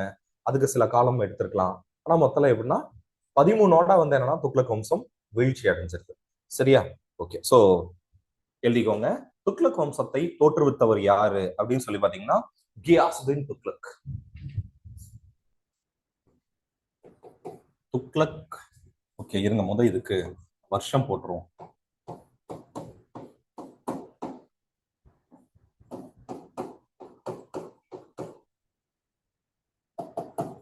துக்ளக் வம்சத்தை தோற்றுவித்தவர் யாரு அப்படின்னா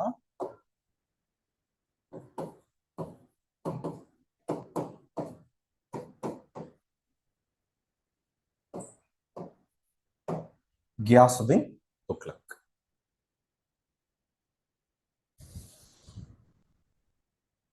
கியாசுதீன் துக்ளக்கோடைய காலம் எந்த காலமா? எப்படியே நாங்க இருக்கிறப்ப இல்ல சார்ன்றீங்களா?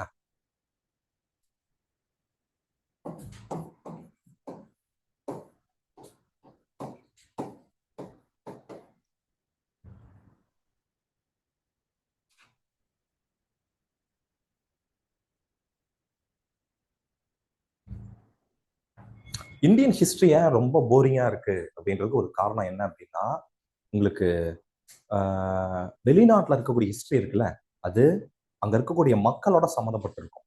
சரியா? அங்க இருக்கிற இங்கிலாந்து மக்களை பத்தி இருக்கும், அமெரிக்க மக்களை பத்தி, இந்த மாதிரி மக்களோடையும் தொடர்போட இருக்கும். அதனால உங்களுக்கு வெளிநாட்டு வரலாறு அவ்வளோ பெருசா கடுப்பா இருக்காது. இங்க பொறுத்தவரைக்கும் எல்லாமே ஆட்சியாளர்களுடைய வரலாறு தான். சரியா? இந்தியாவில் there are two types of history. One is political history and second one is social history. இங்க இருக்க வரலாறு எல்லாமே அரசர்களின் வரலாறா தான் இருக்கு அப்படின்னு சொல்லிட்டு அம்பேத்கரால தான் முதல்ல எது முன்மொழியப்படுகிறது அப்படின்னா மக்கள் வரலாறு. என் மக்கள் ஒருத்தர்னால அவனுக்குன்னு ஒரு வரலாறு இருக்கும்ல, ஸோ அதை எடுக்கிறதா சோஷியல் ஹிஸ்டரி. அதை அம்பேத்கர் தான் இனிஷியேட் பண்றாரு. சரியா? ஓகே, ஸோ கியாசுதீன் துக்ளக் வந்து என்னன்னா 1320 இருக்காரு. ஆக்சுவலா இவர் யார் அப்படின்னா during the period of Khilji dynasty he was governor of Punjab. இவர் பஞ்சாபினுடைய ஆளுநராக இருந்தவர். அதுக்கப்புறமேட்டு என்ன ஆயிரும் அப்படின்னா தெரிஞ்சு போச்சு இவனுக்கு ரொம்ப வீக்கா இருக்கானுங்க, இதுதான் சமயம்னு சொல்லிட்டு அடறான்னு சொல்லிட்டு போட்டு தள்ளிட்டானுங்க. சரியா?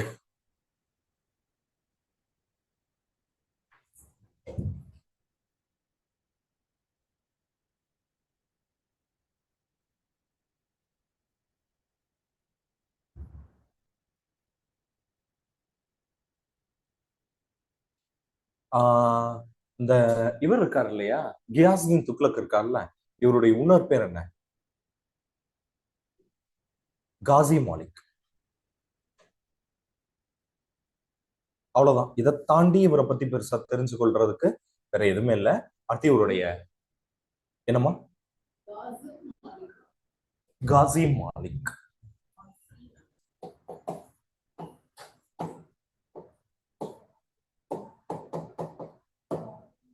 காசி மாலிக்.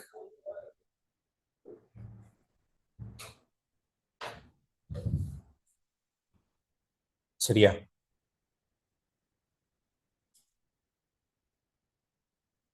நம்ம பிரேக்கே விடாம எடுத்துட்டு இருக்கிறோம். உங்களுக்கு ஏதாவது சப்போஸ் பிரேக் வேணும்னா நீங்க ஒரு 11 o'clock பக்கம் கேளுங்க. ஏன் சார் கார்த்தி நினைக்கிறப்பல, ஏன் சார் அந்த கிளாஸே முடிக்கிறப்ப சொல்லுங்கன்றீங்களா சார்? ஏன் சார் கிளாஸே முடிய போது நாங்க வேணா எந்திரிச்சு கிளம்பிக்குவோம், பிரேக்கே விடாம எடுத்து போட்டு இப்போ சொல்றீங்களே சார் அப்படின்றீங்களா? எனக்கும் மறந்து போச்சு என்ன சொல்றது. அதனால ஆஹ் சரியா, நான் அடிக்கடி உங்களுக்கு சொல்லியிருப்பேன்னு நினைக்கிறேன். எனக்கு அந்த நிறைய ஞாபகம் மருதி இருக்கும். சரியா? நல்ல வேலை, எனக்கு முந்தா நேத்து தான் ரொம்ப சந்தோஷப்பட்டேன். சரியா? என்னன்னா ஒரு ஹோட்டல்ல சாப்பிட்டேன். சாப்பிட்டுட்டு என்னமா? என்ன படம்?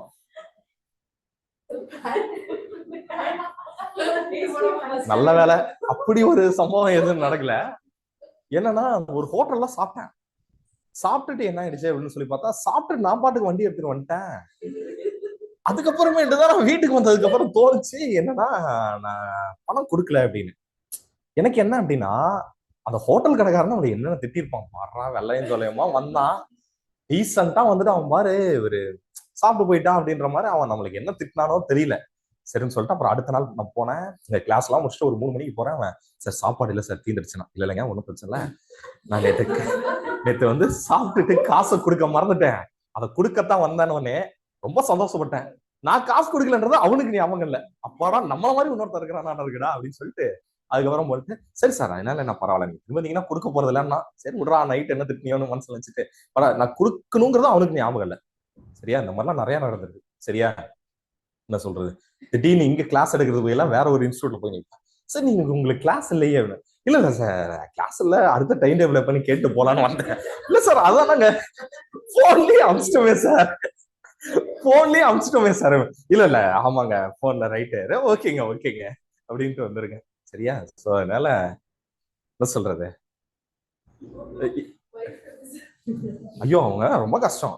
சரியா? என்ன சொல்றது, எதையாவது ஒண்ணு சொல்லி விட்டாங்கன்னா ஒரு ஒரு எனக்கு ஒரு 3-4 விஷயம் வாங்கிட்டு வரணும்னா அது வரலும் நான் மேனேஜ் பண்ணிப்பேன். சரி அப்படி இல்லைன்னா எனக்கு காலையில அப்படின்னா எனக்கு ஞாபகம் இருக்கும், ஓகே பால் வாங்கணும், கொஞ்சம் காய்கறி வாங்கணும், கருவேப்பிலை. எனக்கு இந்த காலையில ரொட்டினா நீங்க வாங்கணும் அப்படின்னா என்னால ஞாபகம் வச்சுக்க முடியும். நீங்க நடுவுல ஏதாவது ஒன்று வாங்கிட்டு வரணும் அப்படின்னு நீங்க சொன்னீங்கன்னு வச்சுக்கோங்களேன், என்னால எதையுமே, அதுவும் ஒரு 4 பொருளுக்கு மேல சொல்லிட்டீங்க அப்படின்னா எனக்கு ஞாபகம் இருக்காது. இல்ல பல நாள் நான் போனை மறந்து வச்சுட்டு போயிடுவேன். இல்ல இது என் ஃப்ரெண்ட்ஸ் யூஸ் பண்ணான். சரியா? என்ன ஆயிடுச்சு அப்படின்னு சொல்லி பாத்தீங்கன்னா, ஆக்சுவலா அவன் குழந்தை இருக்கு, ஒரு குழந்தை மார்க்சியா, இல்ல பொண்ணு பொண்ணு மார்க்சியா, கார்ல் மார்க்ஸ் இருக்கார்ல, அவருடைய நினைவாக வைக்கப்பட்டது. கம்யூனிசத்தின் தந்தை கார்ல் மார்க்ஸ் நினைவாக வச்சு பையனா பிறந்ததுன்னா அம்பேத்கர்னு பேர் வைக்கலான்னு பார்த்தேன். கடைசியில என்ன சொல்றது, உலக மேதை மார்க்ஸ். அதே போல உலகத்துல அதிகமாக படிச்ச 6 பேருத்துல இந்தியாவுல இருக்கிற ஒரே தலைவர் அண்ணல் அம்பேத்கர். ஸோ அதனால வந்து என்னன்னா, எனக்கு பையனா பிறந்ததுதான் அம்பேத்கர்னு வைக்கணும்னு நினைச்சேன். பொண்ணா பிறந்தனால சரி மார்க்சியா அப்படின்னு சொல்லிட்டு வச்சோம். என் ரூம்ல இருக்கிறப்ப அப்படிதான் பசங்க என்ன சொல்லுவானுங்க அப்படின்னா, அவனுங்க நான் நடிக்கிறேன்னு நினைச்சிட்டானுங்க. சரி இவன்கிட்ட ஏதாவது வேலை சொன்னா இவன் வந்து வேலை செய்யறதுக்காக இவன் நடிக்கிறான் இருக்கு அப்படின்ட்டு ஒரு சீட்டு எழுதி கொடுத்தானுங்கன்னா சீட்டை பல நாள் மறந்து போயிட்டேன். கடைசியில வந்து என்னன்னா, போன்ல ஏதாவது எடுத்துட்டு போனோம் அப்படின்னா போனை மறந்துட்டேன். கடைசியில என்னன்னா, என்னை பத்தி தெரிஞ்சுக்கிட்டு எனக்காக அவனுங்க மாறிட்டானுங்க. என்னன்னா நேரா கடைக்கார அண்ணனுக்கு நம்பரை வாங்கிட்டு என் ஃப்ரெண்டு வருவான், அவன்கிட்ட இதெல்லாம் நீங்க கொடுத்துருங்கன்ட்டாங்க. அவரு உடனே எல்லாத்தையும் நோட் பண்ணி வச்சுட்டு கொடுத்துருவாரு. சரியா? அந்த மாதிரிலாம் இருக்கும். மெட்ராஸ்ல நான் வந்து என்னன்னா பல நாள் ஒரே கடையில தான் சாப்பிடுவேன், ஒரே கடையில தான் டீ குடிப்பேன். எல்லாமே என்ன காரணம்னா, என்ன சொல்றது, இப்படின்னாலே அவர் தெரிஞ்சுக்காரு, சார் சார் ஒன்றும் பிரச்சனை இல்லை, நான் அப்புறம் காசு வாங்கிக்கிறேன். ஏன்னா அவருக்கு தெரிஞ்சு போச்சு, நான் வந்து என்னன்னா காசை பல நாள் மறந்துட்டு வந்துடுவேன் அப்படின்றது மறந்து போச்சு. இந்த உரியடி படம் பாத்தீங்களா, அதான் அந்த பாட்டு இருக்கும்ல, சொக்க வச்ச பச்சைக்கிளி பாட்டு இருக்கும்ல, அந்த ஹீரோ வந்து என்னோட மிக நெருங்கிய தோழர். அவருடைய பேர் லெனின் விஜய். சரியா, அவரு என்னன்னா பல நாள் எனக்காக காசு கொடுப்பாரு, விடுங்க தோழர் அப்படின்ட்டு அவர் காசு கொடுத்துருவாரு.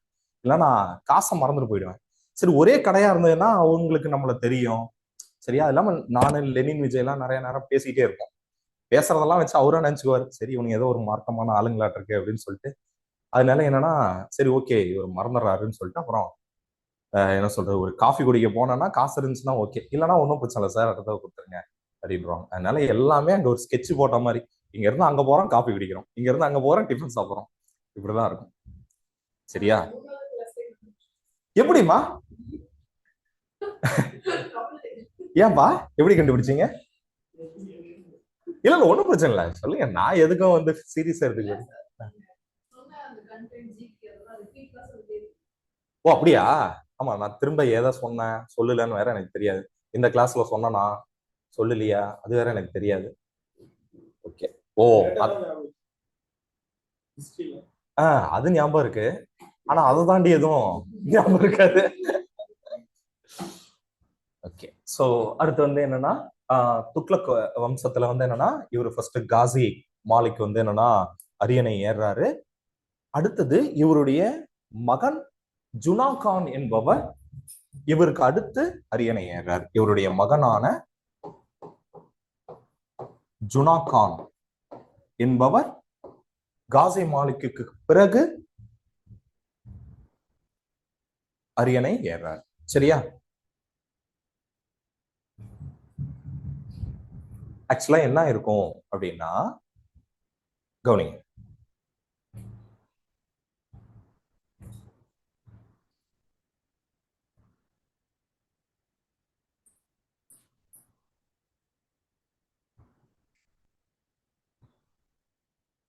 ஓகேவா? சோ என்னாச்சு அப்படின்னு சொல்லி பாத்தீங்கன்னா, காசி மாலிக் அடுத்து இவருடைய மகனான ஜுனா கான் வந்து என்னன்னா அரியணை ஏறார். சரியா, என்ன ஆயிருக்கும் அப்படின்னு சொல்லி பாத்தீங்கன்னா, இவர் ஜுனா கான் ஒரு பெரிய படையெடுப்பை செஞ்சுட்டு வந்து நிறைய பொருட்கள் எல்லாம் கொள்ளையடிச்சிட்டு வந்திருப்பாரு. சரியா, கிட்டத்தட்ட ஒரு நீண்ட தூரத்துக்கு வந்து பாத்தீங்கன்னா பொருட்கள் எல்லாம் வச்சிருப்பாங்க. அந்த பொருட்களை பார்வையிட்டுட்டு வந்துட்டு அதுக்கு ஒரு விழா ஏற்பாடு பண்ணியிருப்பாங்க. சரியா, அப்ப என்ன ஆயிரும்னு பாத்தீங்கன்னா, அந்த விழா மேடை சரிஞ்சு விழுந்து இவர் காசி மாலிக் கொல்லப்பட்டுருவாரு. சரியா, ஆனா அது என்ன சொல்றாங்க வரலாற்று ஆசிரியர்கள் அப்படின்னா, இவரு ஜுனா கான் இருக்காருல்ல, இவருதான் ஆட்சியை கைப்பற்றணுன்றதா அப்பாவை போர் தள்ளிட்டாங்க அப்படின்னு சொல்லி சொல்றாங்க. சரியா, அப்படின்னு சொன்னது யார்? எந்த வரலாற்று ஆசிரியர் ஜுனா கான் தான் அவங்க அப்பா போர் தள்ளிட்டாரு அப்படின்னு சொன்னது? என்னன்னா, முக்கியமா ஒரு விஷயம் தெரிஞ்சுக்கோங்க, நம்மளுக்கு துக்ளக் வம்சத்தை பற்றி அறிந்து கொள்வதற்கு மிக முக்கியமான குறிப்பாக கருதப்படுவது எது அப்படின்னு சொல்லி பாத்தீங்கன்னா, இபின் பதுத்தா இருக்கார் இல்லையா, அவருடைய மொரோக்கா நாட்டு பயணி இருக்காருல்ல, இவரோட குறிப்புகள்ல இருந்துதான் நமக்கு வந்து என்னன்னா முகமது பின் துக்ளக்கை பற்றிய குறிப்புகள், செய்திகள் இதெல்லாமே நம்மளுக்கு தெரியுது. சரியா, சோ அப்ப அவரு தான் சொல்றாரு, இந்த மாதிரி வந்து என்னன்னா ஜுனா கான் தான் வந்து என்னன்னா அவங்க அப்பாவை போட்டு தள்ளிட்டாரு, சொத்து பிரச்சனையில போட்டு தள்ளிட்டாரு அப்படின்ற தகவலை நம்மளுக்கு யாரு பதிவு பண்றாங்க அப்படின்னா இபின் பதுத்தா தான். சரியா, அதன் பிறகுதான் யாரு இது பண்றாருன்னா த கிரேட் முகமது பின் துக்ளக் வரார். எழுதிக்கோங்க, ஜுனா கானுடைய பெயர் தான் முகமது பின் துக்ளக். சரியா, முகமது பின் துக்ளக் இருக்காருல்ல, அவர் வேற யாரும் இல்ல, அவரு தான் ஜுனா கான். அதுக்கு முன்னால அவர் மாணிக்கமா இருந்தாரு, அதுக்கப்புறம் மாணிக் பாஷாவா மாறிட்டாரு. சரியா, அதுதான் இவங்க துக்ளக் வம்சம் இருந்த காலகட்டத்துல, அந்த சம காலகட்டத்துல வராரு. அவருடைய குறிப்புகள்ல இருந்தா நம்ம துக்ளக்கை பத்தி தெரிஞ்சுக்கணும். இல்ல அந்த மாதிரி எதுவும் இல்ல, இவரோட காலகட்டத்துல முகமது பின் துக்ளக் காலகட்டத்துல.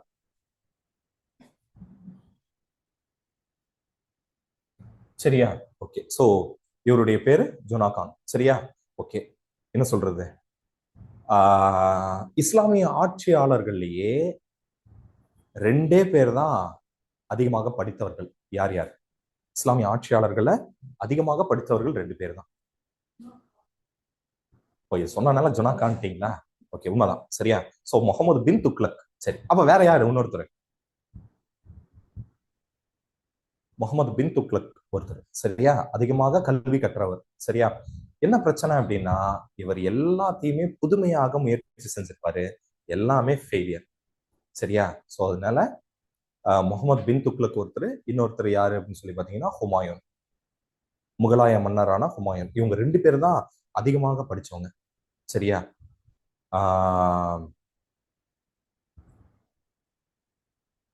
ஹுமாயூன் எப்படி இறந்து போறாரு? எனக்கு எப்படி சார் தெரியும்? நான் போட்டு தரேன் அப்படின்றீங்களா?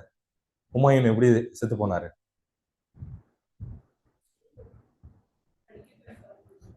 எந்த படிக்கட்டுல இருந்து தவறு இருந்தா? அதான் ரொம்ப முக்கியம். சொல்லுமா, சொல்லுமா, எதையாவது சொல்லு. ஐ எம் காம்ப்ளன் கேர்ள்னா சொல்லு.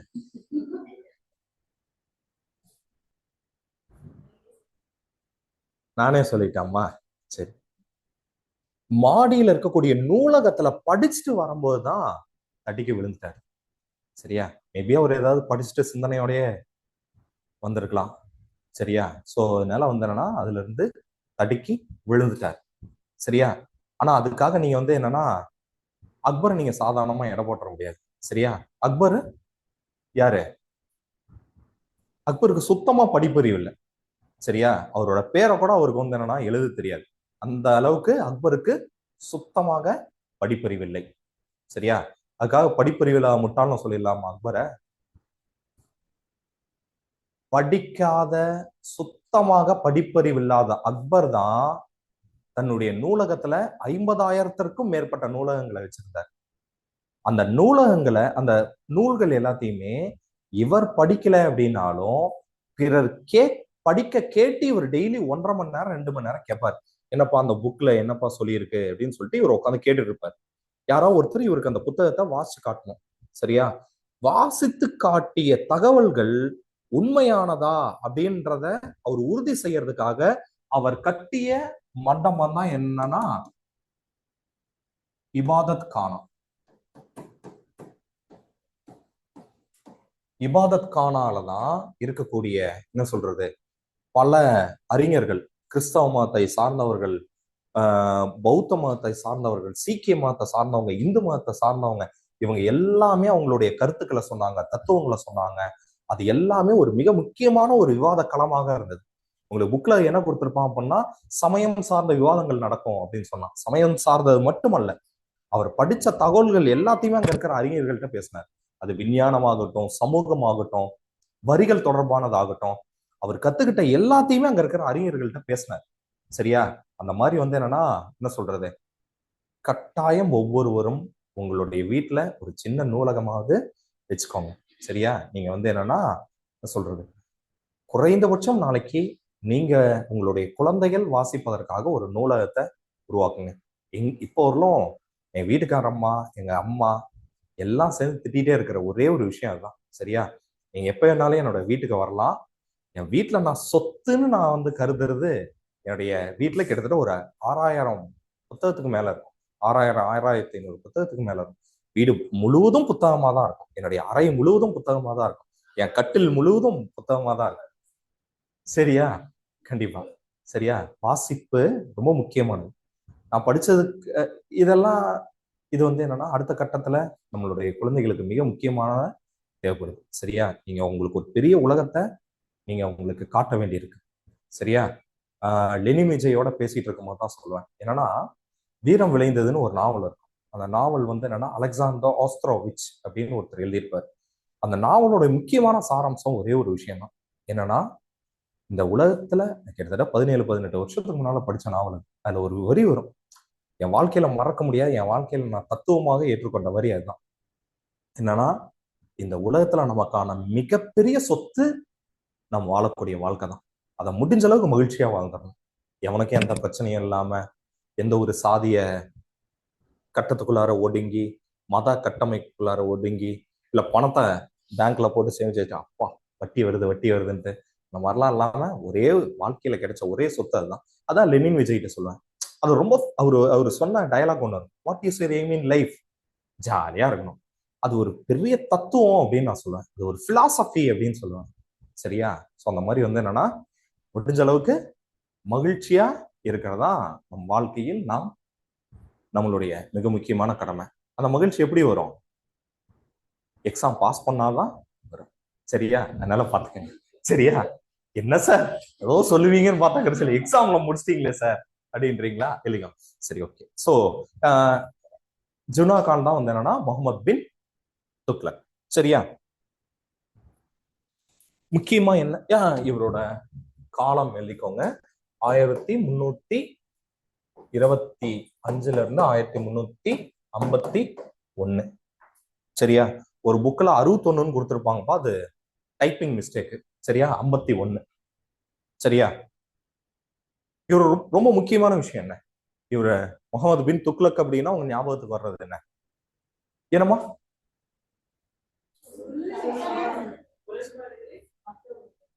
முரண்பாடுகளுடைய மொத்த உருவம். சரியா? ஓகே, அது கடைசியா பாத்துக்கலாம். இவர் செஞ்ச செயல்கள். Very good. தலைநகரத்தை மாத்தினாங்க. சரியா? சோ இவர் வந்து என்னன்னா, இவருடைய தலைநகரம் வந்து என்னன்னா டெல்லியிலிருந்து தேவகிரிக்கு மாற்றப்பட்டது. தேவகிரிக்கு மாற்றப்பட்ட பிறகு அதுக்கு என்ன பேரு மாத்தினாங்க? தௌலதாபாத்.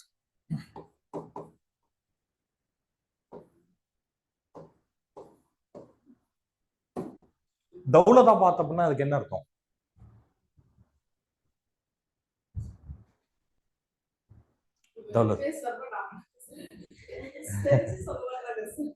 சொல்லுங்கப்பா. சரியா? சோ நாளைக்கு திடீர்னு நீங்க வந்து என்னன்னா ஒரு அதிகாரிகளா போயிட்டீங்கன்னு வச்சுக்கோங்களேன். நீங்க திடீர்னு வந்து என்னன்னா ஒரு கலெக்டர் வராரு, அல்ல வந்து சீனியர் அபிஷியல்ஸ் வராங்க, ஒரு அமைச்சர் வராங்க, இல்ல மக்கள் வராங்க, அவங்களை நீங்க எப்படி ஃபேஸ் பண்ணுவீங்க?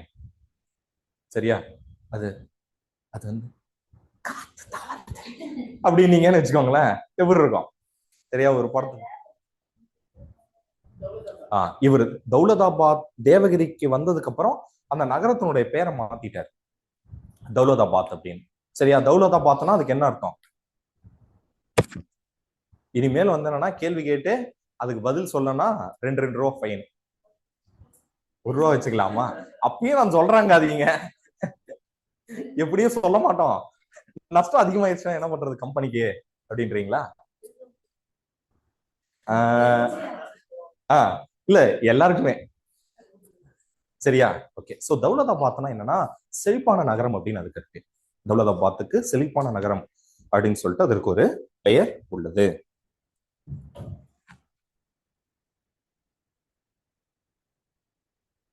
அடுத்தது இவர் பண்ண அடுத்த ஒரு பெரிய முயற்சி என்ன அப்படின்னா, ஆமா, செம்பு நாணயங்களை வெளியிட்டிருப்பார். ஆனா கடைசியில என்ன ஆயிடும் அப்படின்னா அதுல டூப்ளிகேட் அடிச்சிருவானுங்க எக்கச்சக்கமா. அதனால அதையும் திரும்ப பெற்றுவார். இவர் செம்பு நாணயங்களை வெளியிட்டார். ஆனால் போலி நாணயங்கள் வெளியிடப்பட்டதால் அதையும் திரும்ப பெற்றார்.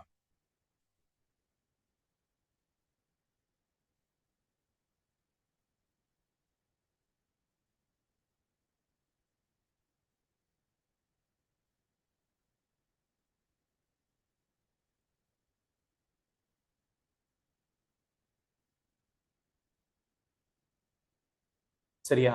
அடுத்தது இவர் பண்ண ஒரு மிகப்பெரிய இன்னொரு சீர்திருத்தம் என்ன அப்படின்னா காகித நாணயங்களை கொண்டு வந்தார். சரியா? பேப்பர் கரன்சி இருக்குல்ல, காகித நாணயம் இன்னைக்கு நம்ம வச்சிருக்கோம்ல, காகித தாள் பணம் இருக்குல்ல, அது என்னன்னா மக்கள் அதை ஏத்துக்கல. சரியா? அவர் வந்து ஒரு பணத்தை கொண்டு வந்தாரு. சரியா? ஆனா என்னன்னா ஒரு செம்புக்கோ வந்து என்னன்னா உங்களுக்கு ஒரு மதிப்பு இருந்துச்சு. சரியா? ஆனா பேப்பர்ல திடீர்னு 1000 அப்படின்னு எழுதி மன்னர் கைது போட்டு கொடுத்தாரு அப்படின்னா செல்லுமா? செல்லாதுல்ல. அதனால என்ன ஆயிடுச்சுன்னா மக்கள் அதை ஏற்றுக்கொள்ளவில்லை. சரியா? ஆனா சொல்ல போனா அவர் வந்து ஒரு மிக முக்கியமான ஒரு புரட்சிகரமான திட்டம்னு நான் சொல்லுவேன். காரணம் என்னன்னா எதுக்காக அவர் அந்த உலோகங்களுடைய இருப்பு குறைஞ்சிட்டு வருது. சரியா? அந்த உலோகங்களுக்காக அவர் நிறைய தேடணும், அதை வெட்டி எடுக்கணும் அப்படின்றதுக்காக எல்லாம் அந்த உலோக நாணயங்களுக்கு பதிலாக அற்ற ஃபெயிலியர் ஆயிடுச்சு.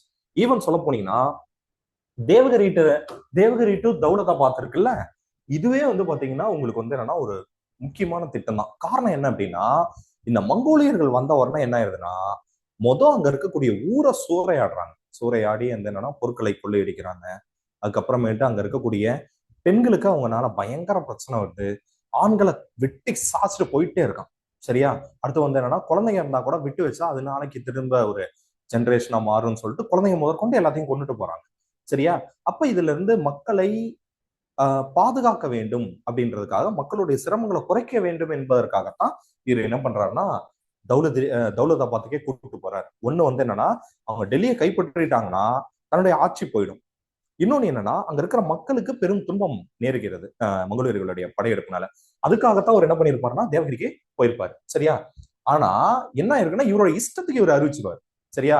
அங்க என்ன ஆகும்னா, டெல்லியோட கிளைமேட் வேற. சரியா? மகாராஷ்டிராவோட கிளைமேட் வேறையா இருக்கும். சரியா? அங்க இருக்கிற சூழ்நிலை வேற. எல்லாம் அவனுடைய நிலங்கள், காடுகள், அதுக்கப்புறம் கால்நடைகள் எல்லாம் இழுத்துட்டு போறதா உனக்கு பெரிய பிரச்சனையா இருக்கும். சரியா? இன்னொன்னு என்னன்னு பாத்தீங்கன்னா, போற வழியில நிறைய இடங்கள்ல உங்களுக்கு உணவு கிடைக்காது. சரியா? இப்போ உதாரணத்துக்கு வந்து இன்னைக்கு இருக்கிற மாதிரி ஸ்விக்கில போட்டு டபார் அப்படின்னா வந்து என்னன்னா சொல்றது, நேத்து சொன்னோம்ல ஆஃபர் போயிட்டு இருப்போம். 1ஆம் தேதி வரல இருந்து ஆஃபர் RR பிரியாணியில 139 ரூபா, 139 ஒன்லி. சரியா? சோ அப்ப வந்து என்னன்னா அன்னைக்கு அதுவும் கிடையாது. இதுக்கெல்லாம் சத்திரங்களை அமைக்கிற பணியில இது பண்றாரு. இவர் எதுவுமே பண்ணல. நேரா இங்க இருந்து அந்த இடம் ஒத்துக்கல, தௌலதாபாத் ஒத்துக்கல. அல்லது புதுசாக வந்து என்னன்னா அங்க வந்து நீங்க அந்த நிலத்தை திருத்தணும். டெல்லியில ஒரு பயிர் விளைஞ்சிட்டு இருக்கும், தௌலதாபாத்ல ஒரு பயிர் விளையும். சோ இது எல்லாத்தையும் வந்து என்னன்னா அவங்களால ஃபேஸ் பண்ண முடியல. சரியா? ரைட். ஃபேஸ் பண்ண முடியலன்னா அங்க இருந்தாவது அடுத்த கட்டத்துல அவர் வந்து என்னன்னா எதையோ ஒண்ணு வந்து அதை மேம்படுத்தி இருக்கலாம். திரும்ப வாங்க அப்படின்ட்டாரு. சரியா? இங்க இருந்து அவன் கஷ்டப்பட்டு 600 கிலோமீட்டர் போய் திரும்ப அங்க இருந்து கஷ்டப்பட்டு திரும்ப டெல்லிக்கு வந்திருப்பான். சோ அதனால வந்து என்னன்னா இதுவும் ஒரு ஃபெயிலியரான ஒரு திட்டமா இருந்திருக்கும். சரியா? இவர் முயற்சி பண்ண எல்லாமே ஃபெயிலியர் தான். சரியா? மணி என்னாச்சு? சரி, பாண்டாயிடுச்சா? சரி, ஓகே. அடுத்த கிளாஸ்ல இதெல்லாம் ஃபாலோ இது பண்ணலாம். ஃபைன் தான். ஸ்டெயின்லெஸ் ஸ்டீலு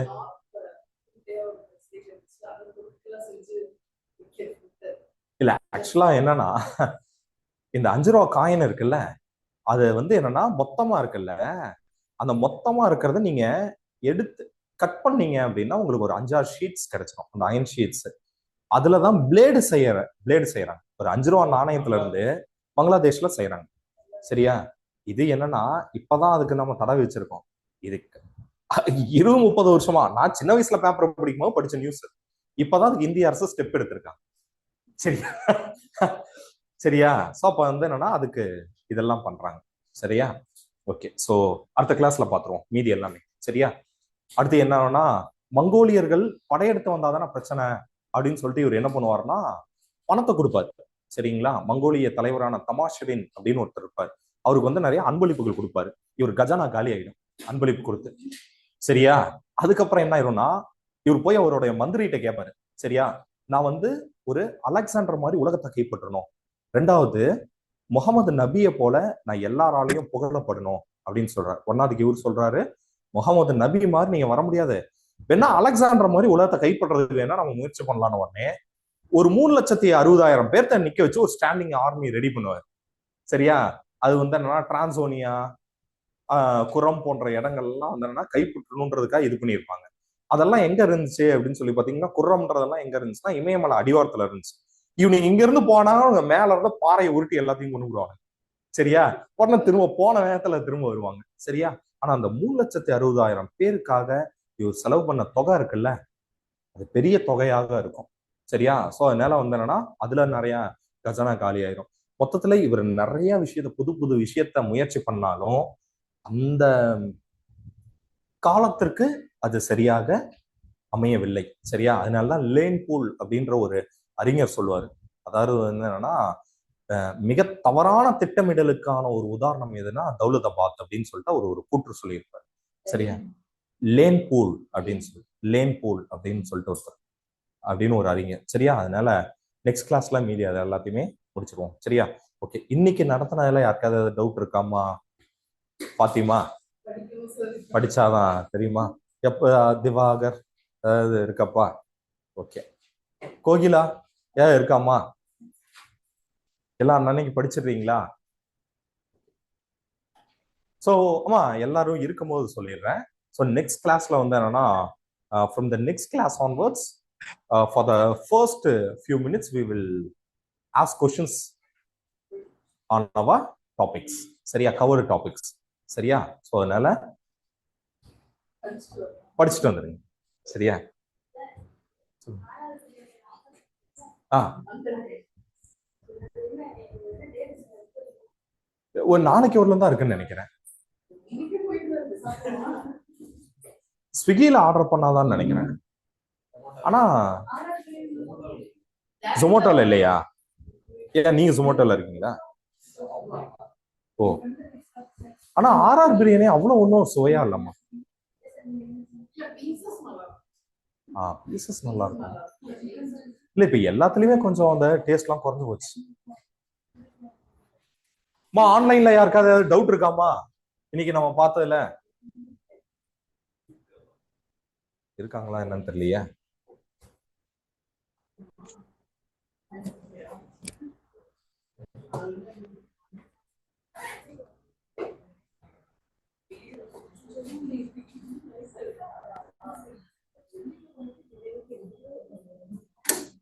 யாரு வெள்ளிக்கிழமை சாப்பிட மாட்டீங்க?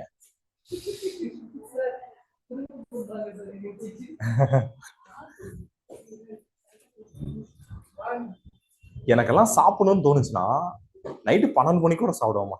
இதுல சென்னையில உங்களுக்கு கிடைக்கும். சென்னை அண்ணா நகர் இருக்கு இல்லையா, 3 o'clock போலாம். பாண்டியன் மெஸ்னு ஒண்ணு இருக்கும். சரியா, ஒரு ஞாயிற்றுக்கிழமை வெயிட் பண்ணுமா. தோணுச்சுன்னா சாப்பிட வேண்டியதாமா. அதுக்கு ஏன் ஞாயிற்றுக்கிழமை வரலாம் வெயிட் பண்ணிட்டு. நம்மளுக்கு கிடைக்கிற சின்ன சின்ன சந்தோஷம் உடனே அனுபவிச்சுக்கணுமா. சரியா, இதுக்காக திரும்ப ஒரு வாரம் வெயிட் பண்ணோம் ஞாயிற்றுக்கிழமைனா கஷ்டம். தேங்க்யூமா, தேங்க்யூமா.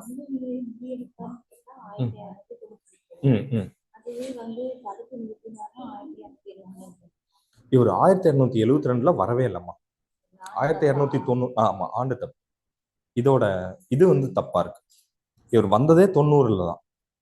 சரியா, சோ தப்பு. அதுல புக் டேட்டா ஃபாலோ பண்ணிக்கோங்கம்மா. வேற எந்த நோட்ஸுமே ஃபாலோ பண்ணக்கூடாது. சரியா, காரணம் என்னன்னா உங்களுக்கு எக்ஸாம்ல கொஸ்டின் எடுக்கும் போது புத்தகத்துல இருந்தா எடுப்பான். உதாரணத்துக்கு சமைச்சு அந்த இது கவின்ஸ் அகாடமியில தீபக் ஒரு புக்கை போட்டிருக்காரு அப்படின்னா அதுல இருந்தெல்லாம் எடுக்க மாட்டான். அவங்கள பொறுத்தவரை ஸ்டாண்டர்ட் சோர்ஸ் சரியோ தப்போ புக்கு தான், அதுல இருந்தா எடுத்துக்கணும். சரியா, ஓகேம்மா.